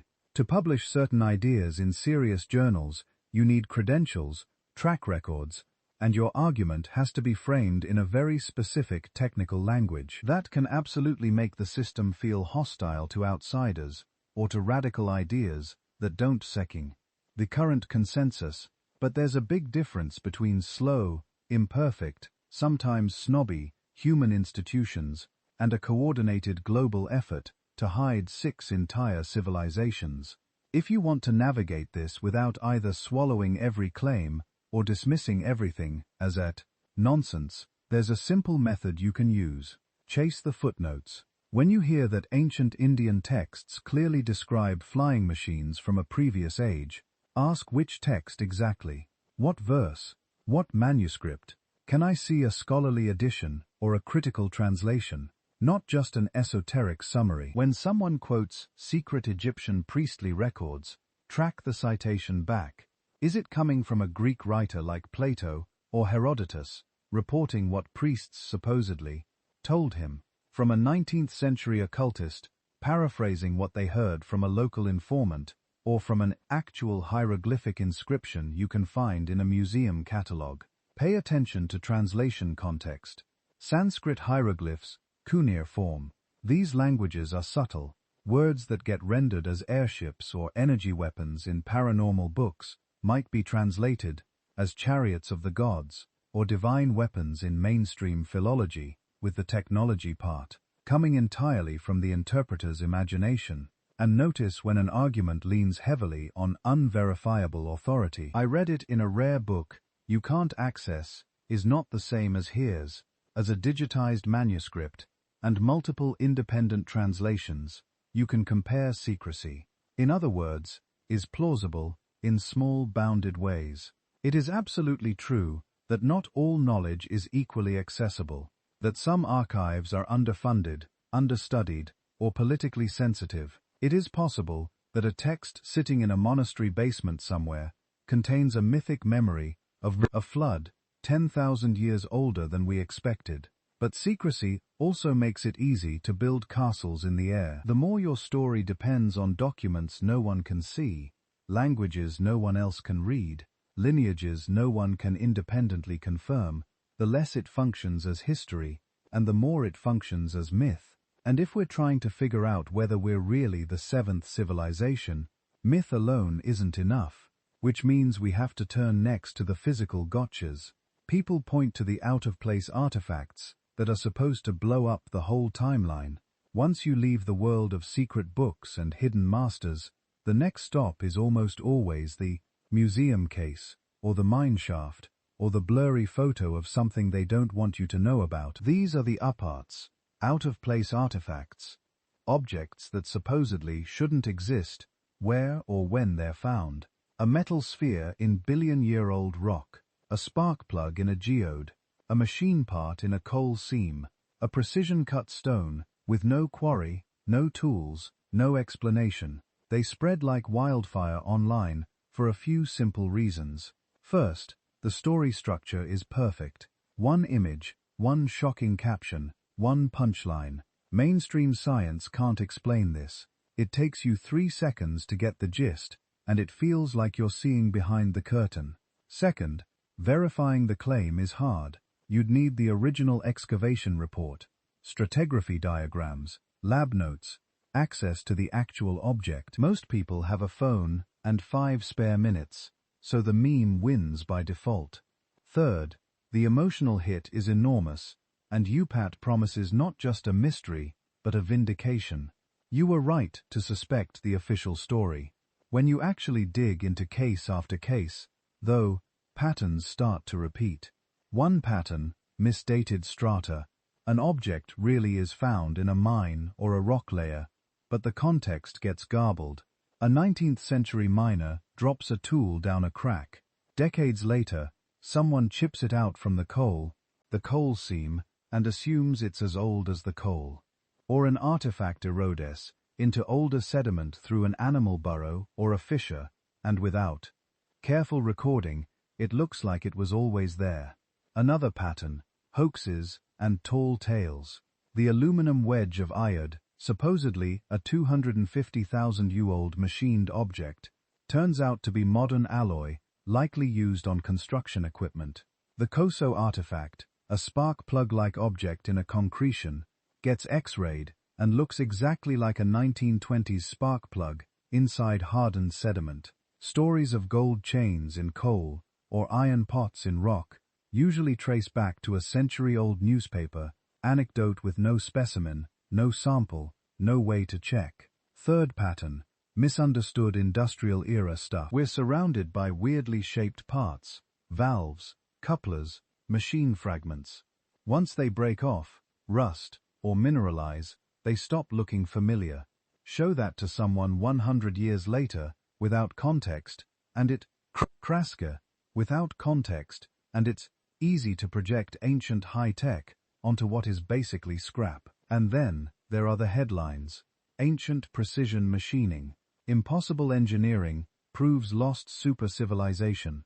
If you chase the article back to the original paper, you often find something completely different. The actual study might say, "We used 3D scanning to quantify tool marks on this megalith," which suggests repeated abrasion with stone tools over long periods. The headline turns that into laser-like cuts no one can explain. That doesn't mean everything is fake or boring. Real anomalies do exist. Archaeology and geology are messy, and the world does not always present itself in neat textbook diagrams.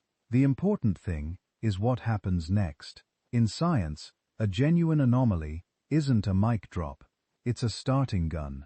The first question is the data real? That means checking for contamination, re-examining the site, repeating the dating with different methods: radioargon, optically stimulated luminescence, uranium series, whatever fits.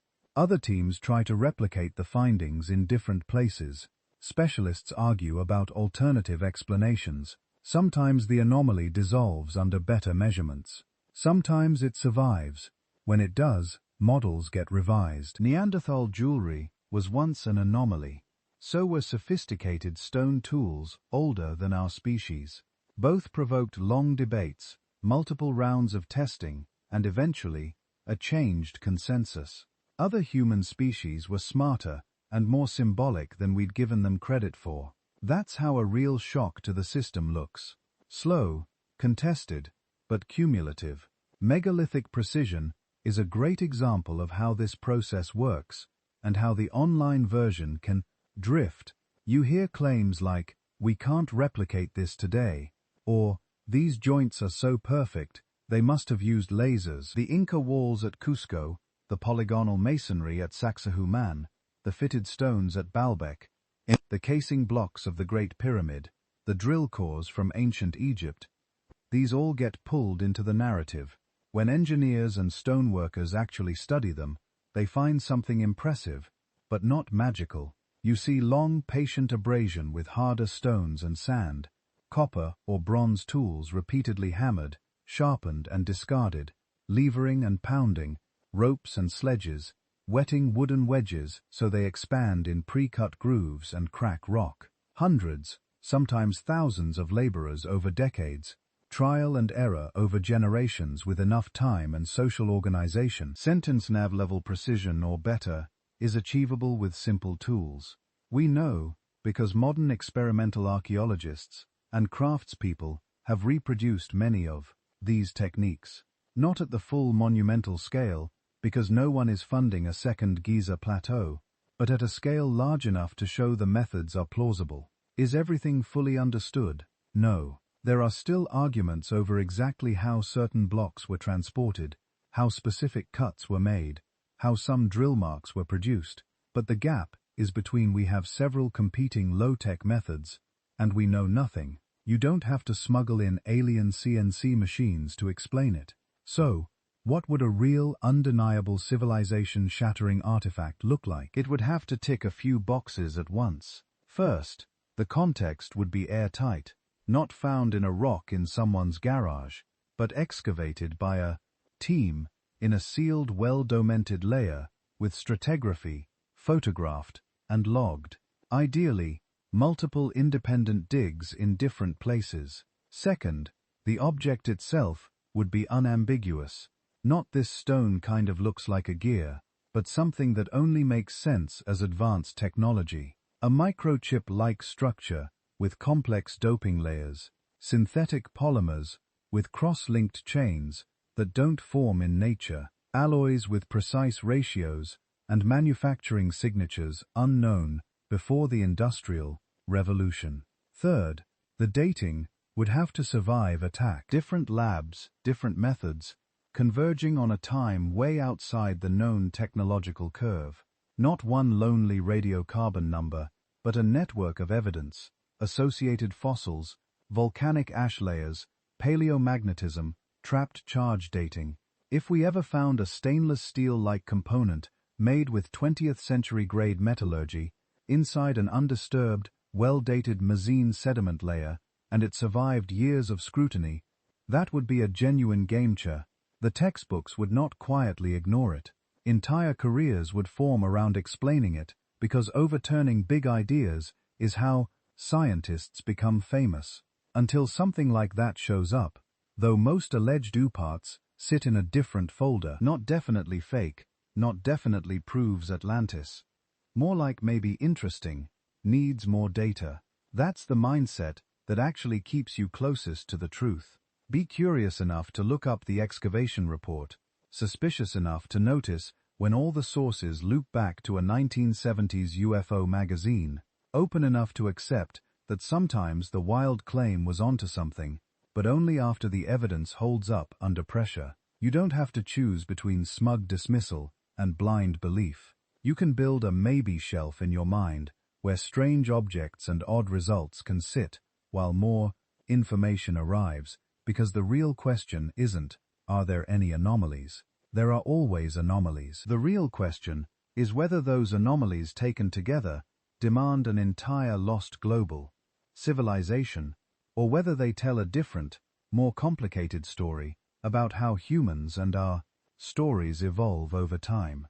To answer that, we have to zoom out from single objects and look at the bigger pattern.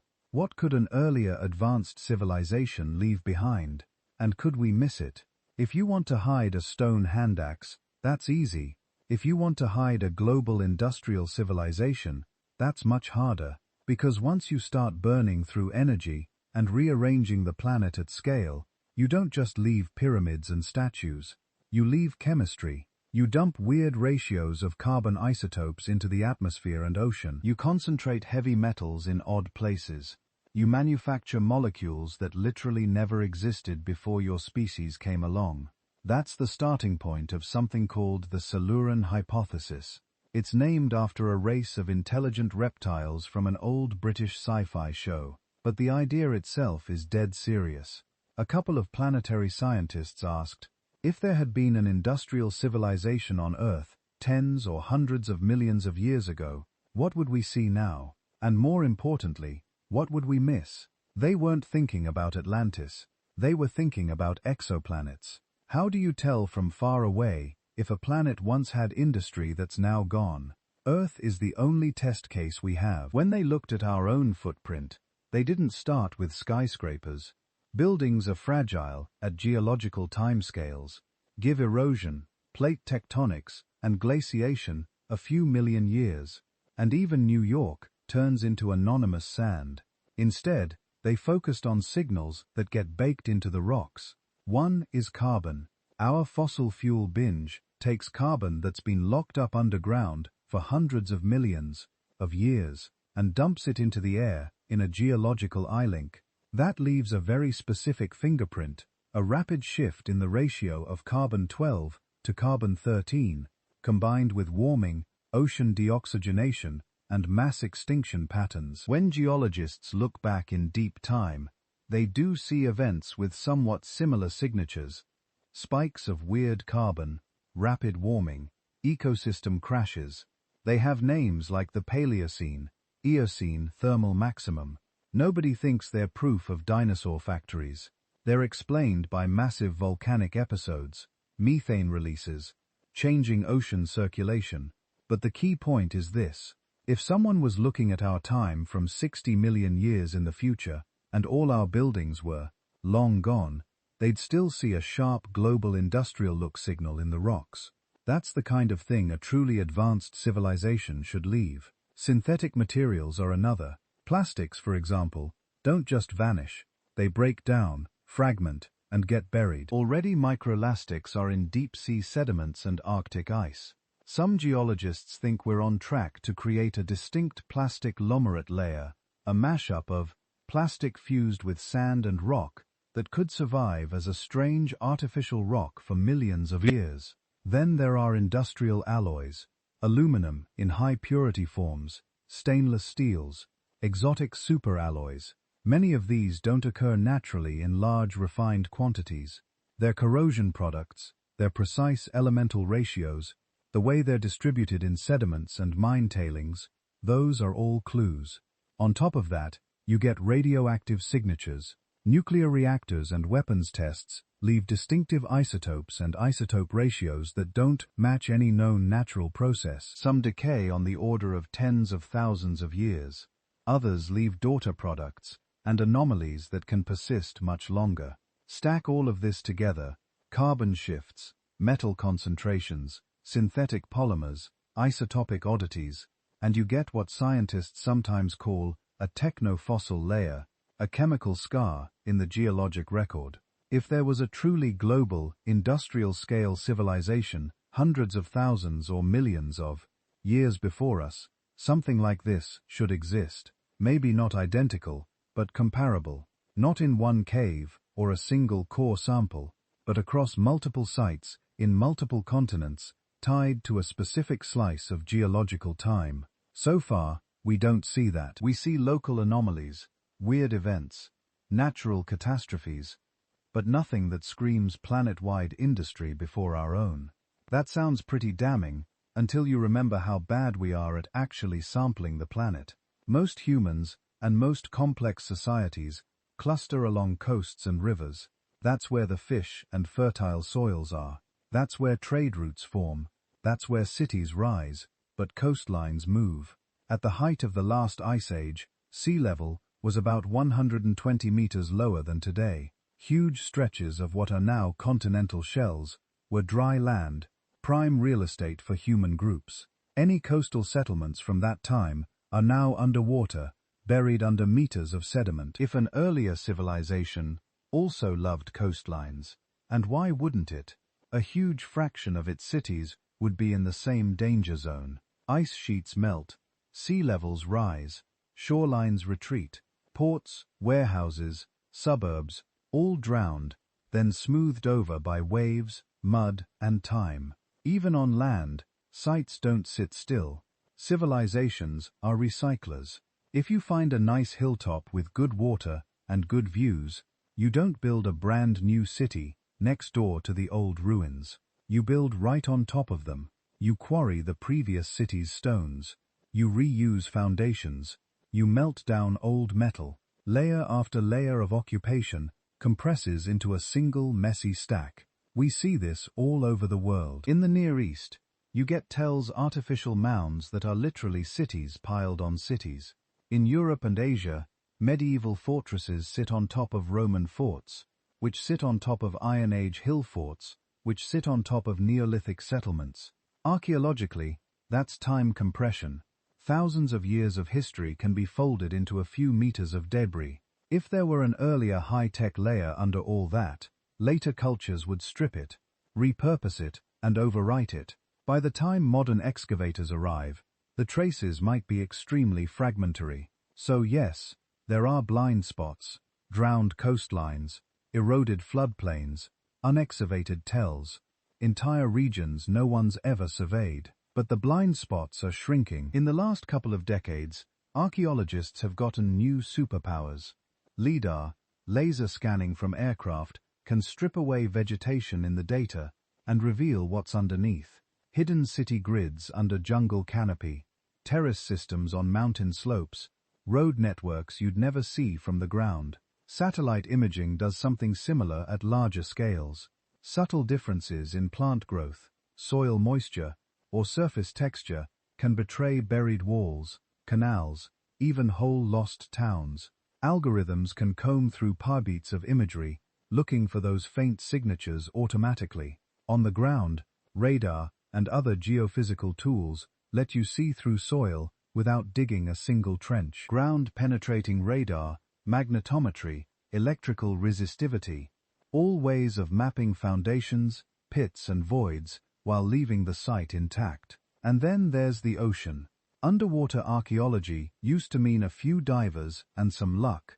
Now you have multi-beam sonar, autonomous underwater vehicles, sub-bottom profilers. We're starting to map drowned landscapes, ancient river valleys, and submerged shorelines in surprising detail. Put this together, and our ability to spot large-scale organized human activity, roads, fields, monumental architecture has exploded. Entire urban complexes in places like the Amazon and Cambodia have emerged from empty jungle. Dense networks of ancient sites are turning up on continental shelves and along paleo coastlines. So where does that leave the seventh civilization idea? On the one hand, absence of evidence is not evidence of absence. There are vast areas we still haven't sampled. Geological processes erase a lot.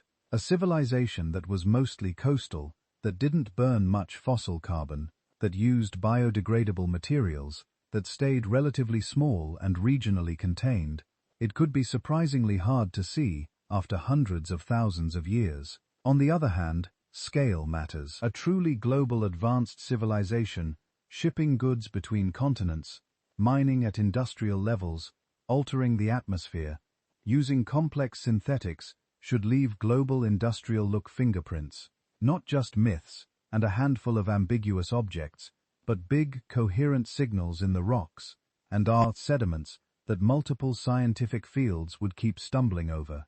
We haven't found that layer yet. That doesn't close the case.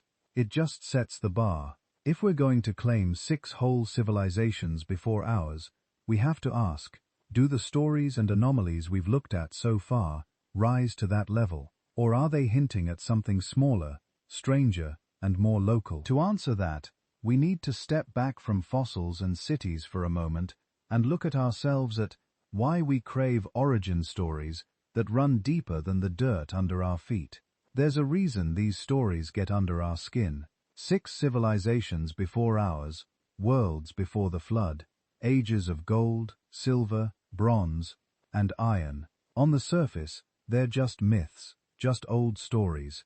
But they keep coming back in different cultures, in different eras, wearing different masks. They're doing a job for us. Origin stories are not just about the past. They're about who we think we are right now, and who we're afraid we might become. If you live in a world where your city can be destroyed overnight by an earthquake, your origin stories tend to be about chaos and gods fighting monsters. If you live in a world where you can destroy yourself with nuclear weapons or runaway climate change, your origin stories start to sound like cautionary tales about civilizations that stories flew too close to the sun. When we hear about advanced societies before ours, 4 big themes usually show up.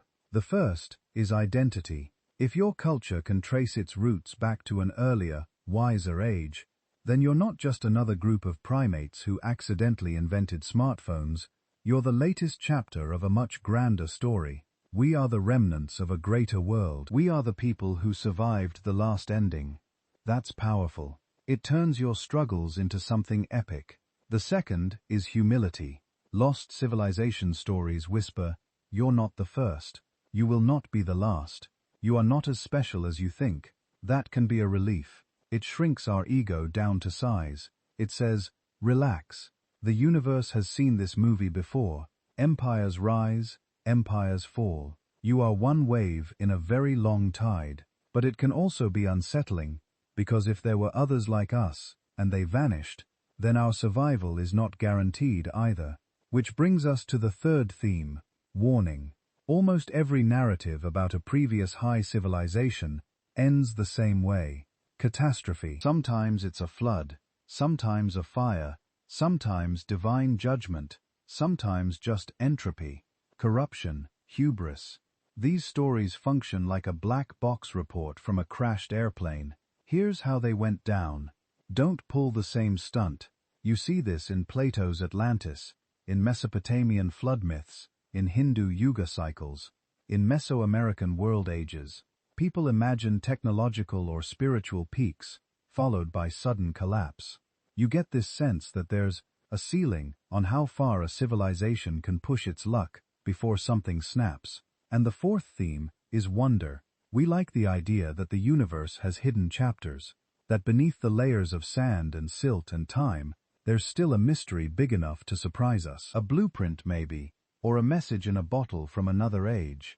And part of us wants the archaeologist's to hit something no one can explain with the usual tools.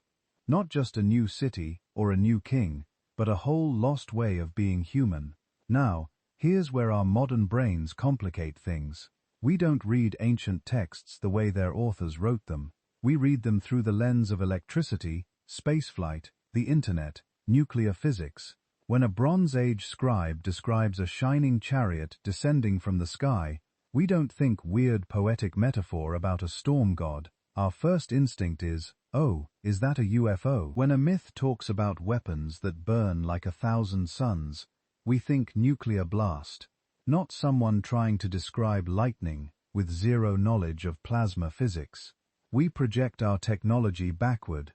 Ancient cities of gold become high-tech metropolises, flying palaces become aircraft, divine weapons become lasers, scribes of the gods become extraterrestrial engineers, or survivors of an earlier, smarter humanity. Sometimes that's just playful imagination.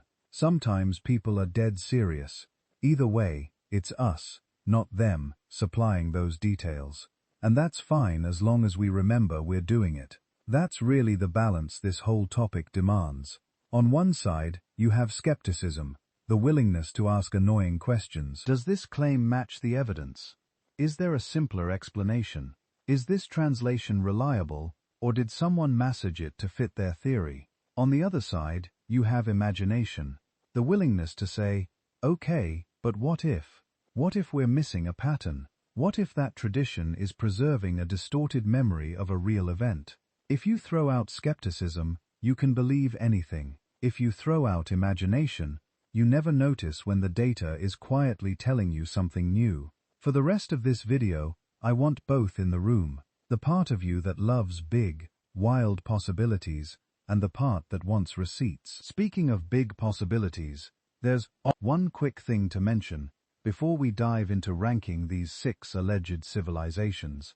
If you're the kind of person who watches long videos about deep time myths and lost worlds, you are exactly the person we wrote a book for. We put together a sleepy time history book that takes this same kind of slow, story-driven journey through other strange corners of the past. Civilizations, disasters, turning points designed to be calming enough to fall asleep to, but detailed enough that you actually learn something along the way. If that sounds like your kind of thing, you can find it at sleepytimehistory.com, and there's a discount running this week.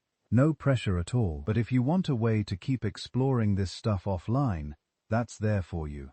Now, back to our 7 civilization puzzle.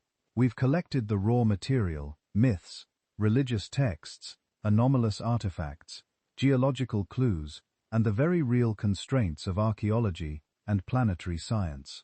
The next step is to put them on the same table and start sorting.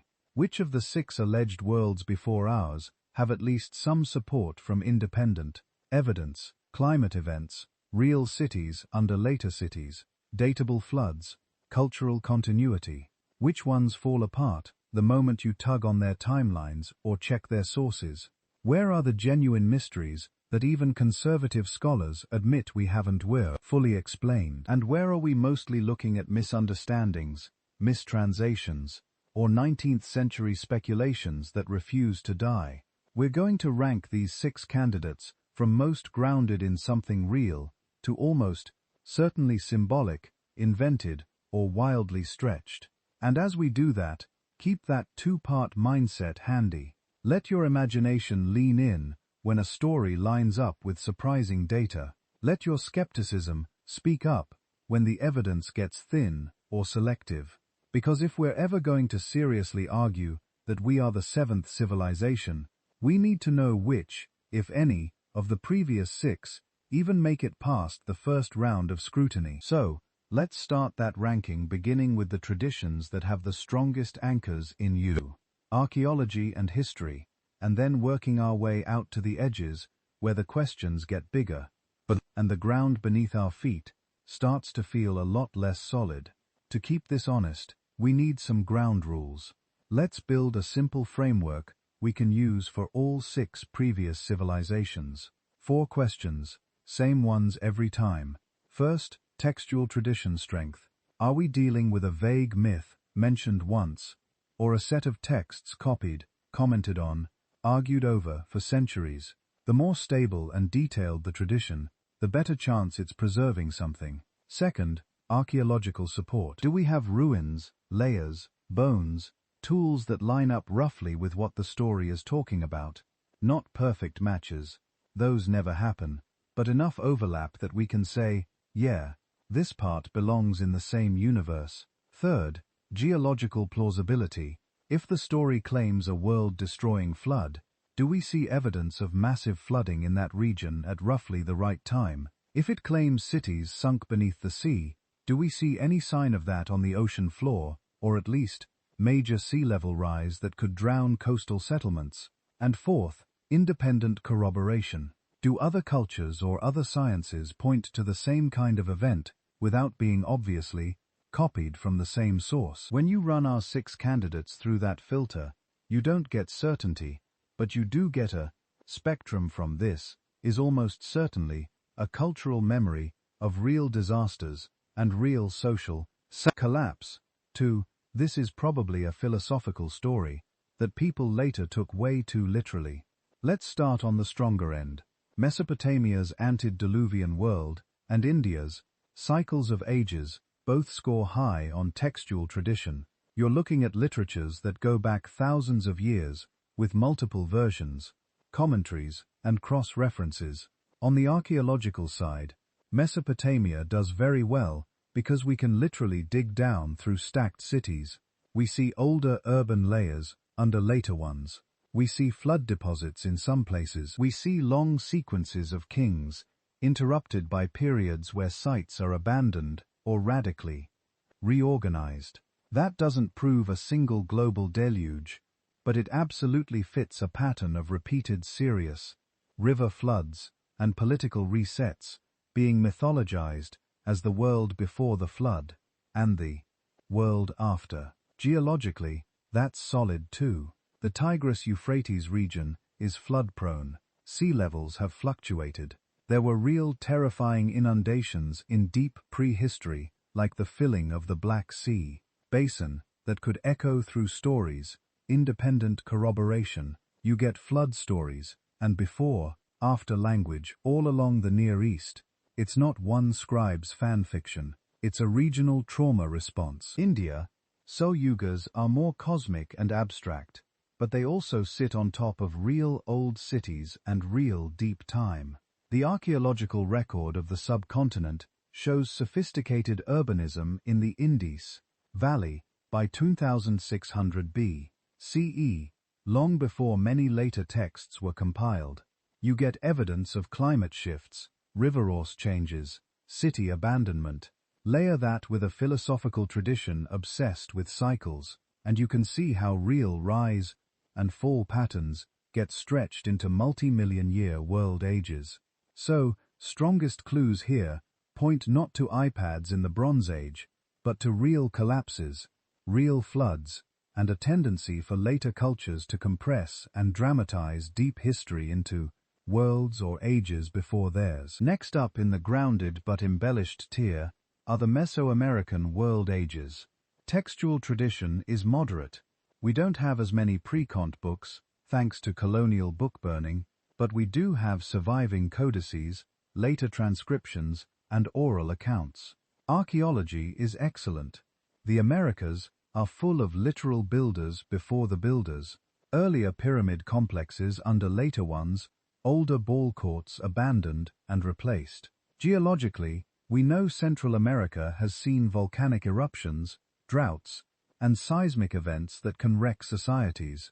We've got tree ring and lake sediment records for major climate swings. Corroboration shows up in multiple cultures: Maya, Aztec, others who all talk about previous suns or epochs that end in catastrophe. Again, nothing here screams jet engines, but everything screams, we remember that there were people before us who built big things, and then something terrible happened. Now, let's bring in the Ice Age advanced culture hypothesis, because this is where Göbekli quietly walks on stage. If you're ranking by textual tradition alone, the Ice Age idea looks weak. There are no written records from 12,000 years ago. What people usually do instead is point to myths like flood stories or culture heroes teaching farming and assume they're about the end of the last Ice Age. But on the archaeological side, something important did happen around that time, and it moved this idea from pure speculation into, okay, now we need to think carefully. Golip, in southeastern Turkey, is older than agriculture in that region, older than Stonehenge, older than the pyramids by a wide margin. You have massive T-shaped stone pillars carved with animals and abstract symbols arranged in circles, and crucially, they were built by hunter-gatherers, not full-time farmers. That tells us two things. First, the timeline for monument building and complex ritual spaces is earlier than we assumed. You don't need big cities and bureaucrats to organize large labor projects. Small mobile groups with strong social networks can shape stone on a monumental scale. Second, our picture of simple Ice Age and early Holocene societies was way too flat. These people had planning, specialization, symbolic systems, probably stories and rituals deep enough to motivate decades of work. Does that mean there was a single global Atlantis-style Ice Age civilization? No. Göp is local. Different regions show their own trajectories, but it does mean that an earlier civilizations like complexity, ritual centers, regional networks, shared iconography, was on the table much earlier than 3000 BCE. In our framework, the Ice Age hypothesis scores low on textual tradition, moderate on geology, because there really were catastrophic meltwater pulses and sea level rise, and intriguingly high on archaeological surprise. It's not proof of lost airplanes, but it's a big nudge to stop treating 10,000 BCE as a uniform grey fog. Now, Atlantis and Egypt's first time sit in a different, trickier category. Plato's Atlantis has a strong textual footprint in one very specific sense, a clear origin. It appears in two dialogues with a stated philosophical purpose. There's no earlier Greek record of Atlantis as a known tradition. Archaeologically, every serious attempt to pin it to a specific site, Santorini, the Atlantic, the Caribbean, runs into dating problems or scale issues. Geologically, we have real tsunamis and island eruptions, but not a vanished supercontinent in the last 12,000 years. Independent corroboration, not really. Later writers are mostly riffing on Plato, so Atlantis is compelling because it hits all our emotional buttons about hubris and downfall. But in terms of evidence, it looks like a philosophical thought experiment that later people retrofitted into pseudo-history. Egypt's Zepi the first time has almost the opposite problem. The textual tradition is genuinely ancient and woven into religious language. There are real debates about how to interpret references to earlier followers of Horus, or seemingly impossibly old reigns. But when you move to archaeology and chronology, dynastic Egypt is one of the best dated cultures on Earth. The physical evidence for pharaonic civilization goes back to about 3100 BCE, with clear precursors in the pre-dynastic period. Do we see a hidden high-tech civilization under that? No, we see continuity, gradual elaboration of tombs, administrative complexity, experimentation that leads up to the classic Old Kingdom pyramids. The earlier talk looks more like mythic deep time and divine rule layered onto a very real, very traceable human story. So where does that leave our 6 Mesopotamian antediluvian worlds, Indian Yugas, and Mesoamerican ages? Strong candidates for cultural memories of real floods, climate swings and collapses translated into mythic language. The Ice Age advanced culture idea, not supported as a single global civilization, but no longer easy to dismiss, thanks to sites like Göbekli and early monumental traditions that blur the line between foragers and civilized builders, Egypt's first time and Plato's Atlantis. Powerful narratives, deeply meaningful to the cultures that carried them, but with weak archaeological and geological anchors for literal earlier high-tech societies. They tell us more about how people thought about origins than about any hidden layer of skyscrapers under Giza.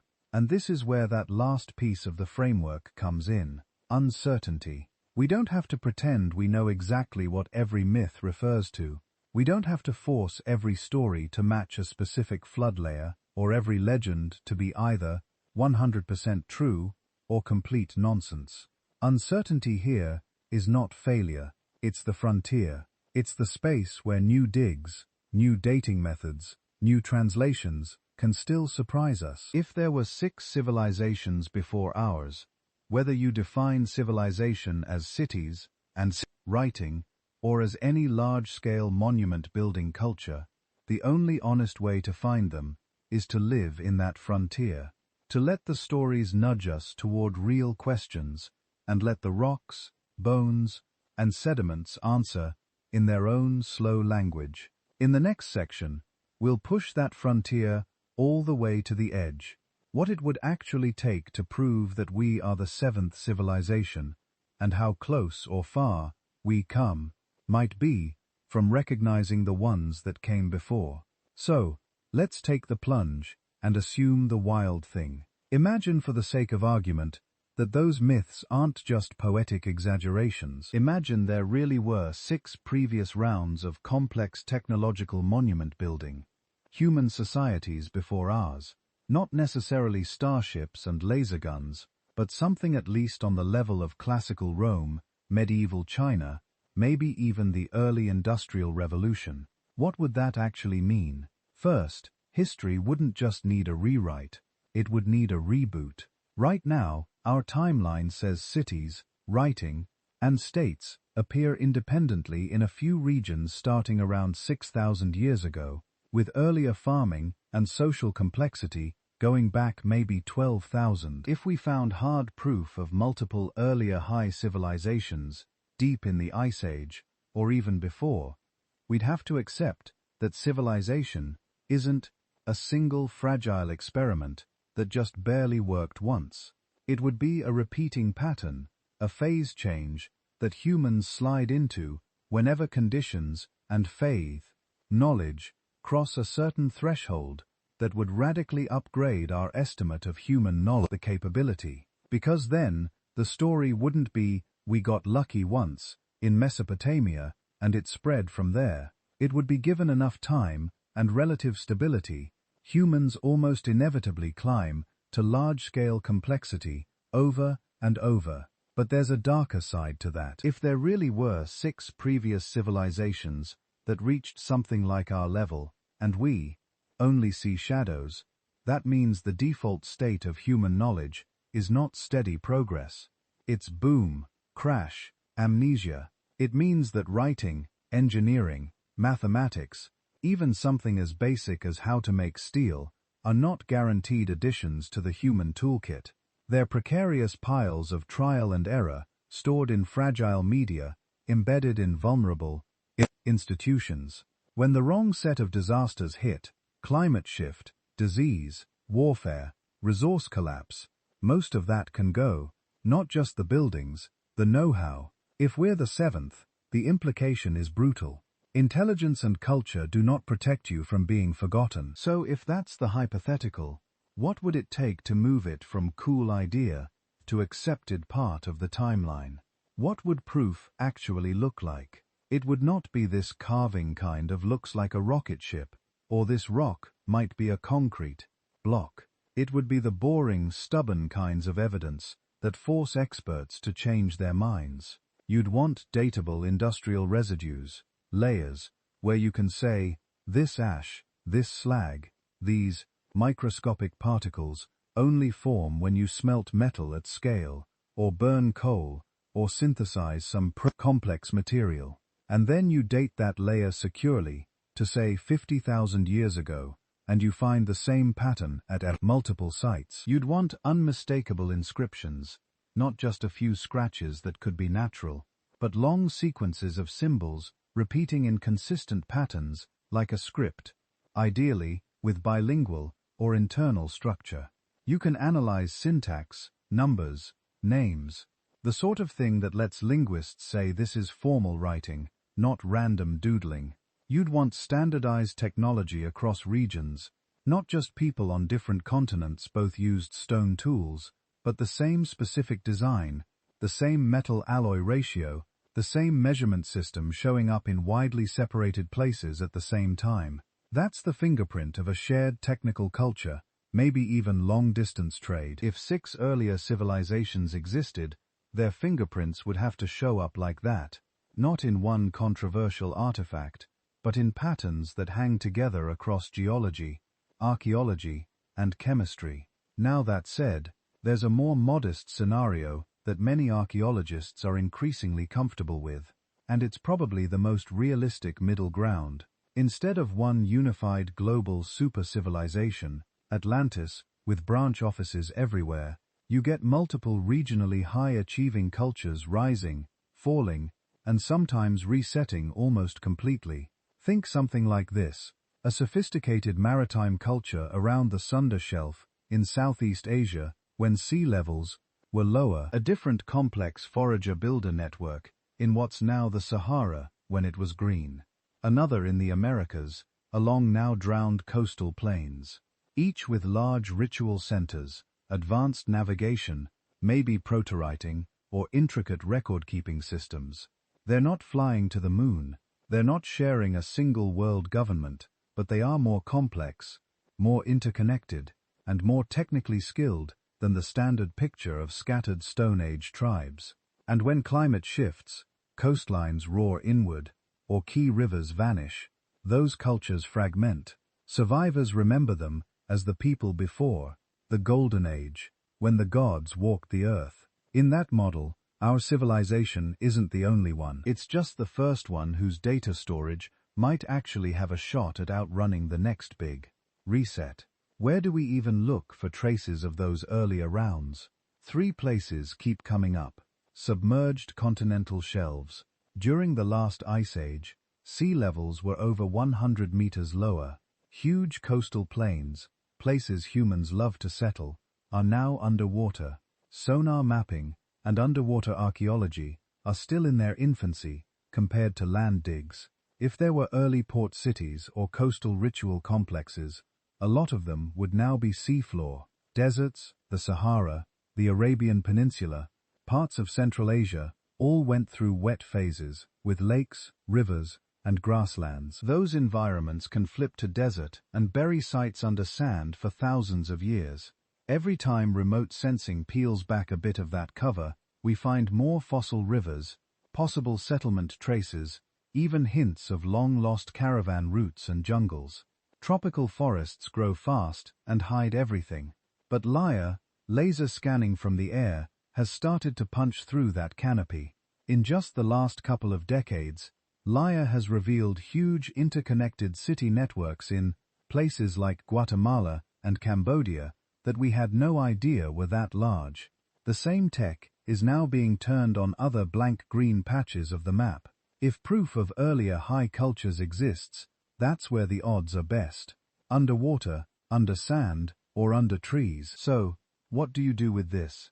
As someone who's going to see 1,000 breaking discovery proves Atlantis posts in your feed, a simple checklist helps. Ask, is the claim based on a single weird object, or on layers and patterns? Can the thing be securely dated? And has that dating been independently checked?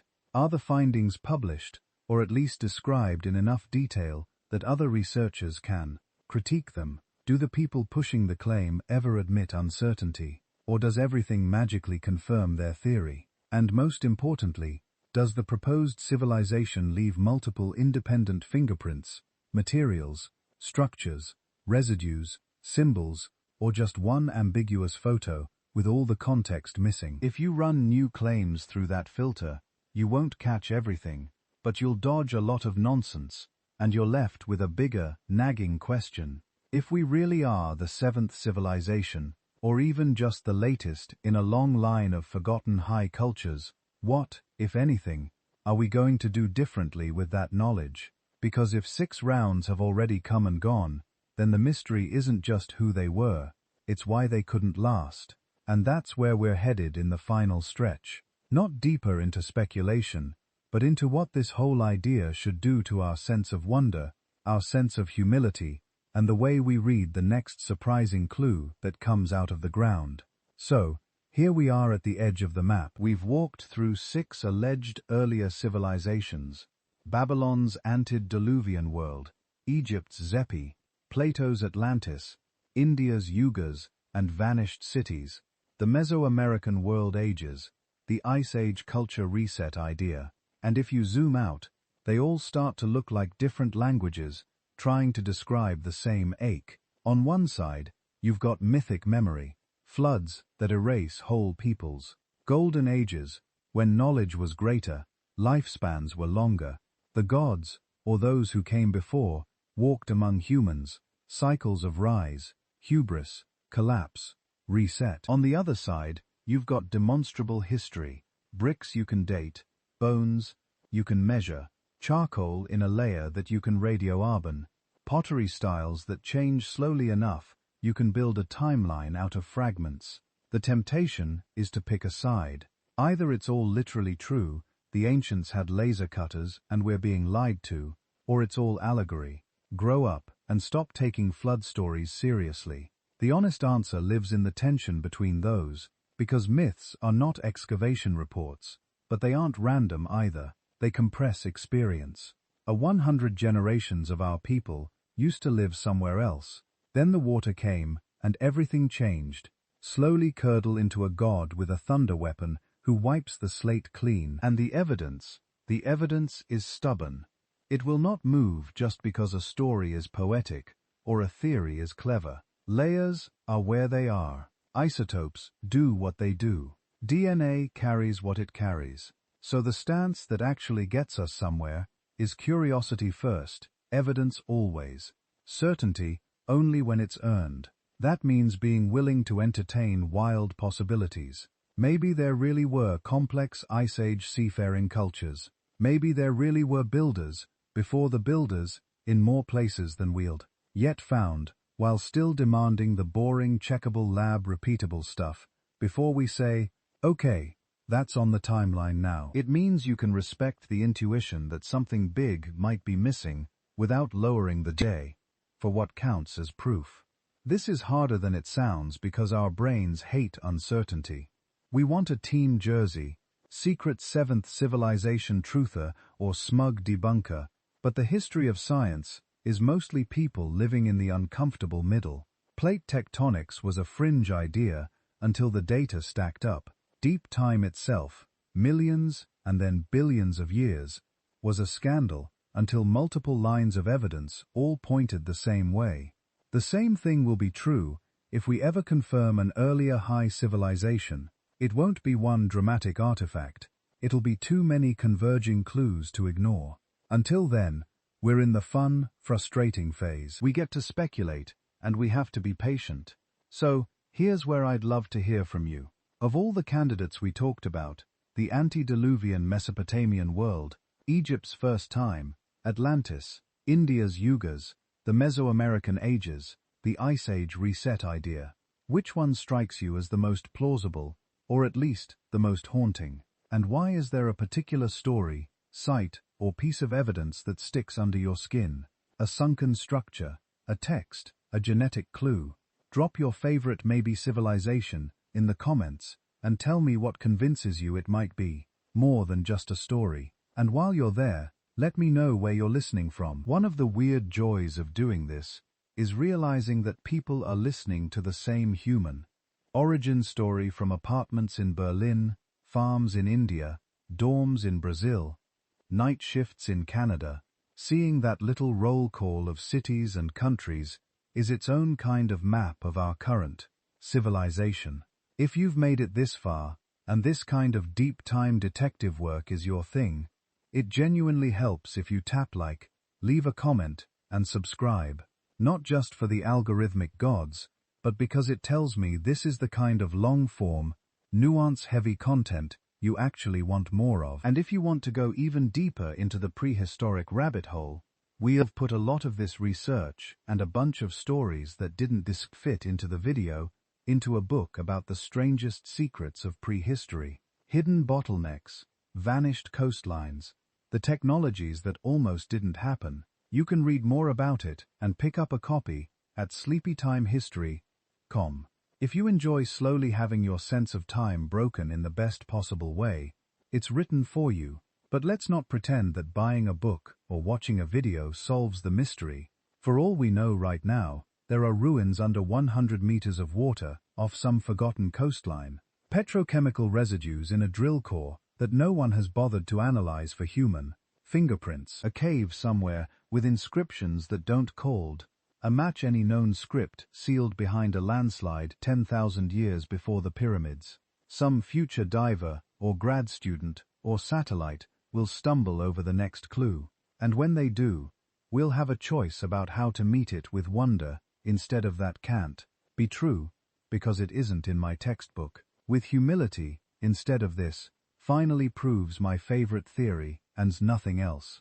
And with that same three-part mantra, curiosity first, evidence always, certainty only when it's earned. If we really are the seventh civilization, then we're standing in a long line of people who all thought they were the first and the last. None of them knew which of their buildings would become bedrock, which of their stories would outlive the stones. Neither do we. So maybe the best way to end is with a question you can carry with you the next time you see some headline about a mysterious discovery. If someone 1,000,000 years from now dug through the ruins of our world, what one trace would you hope they'd find that says they were here? They were clever, they tried, and what if the faint fingerprints of 6 earlier civilizations are waiting right now for us to learn how to see them?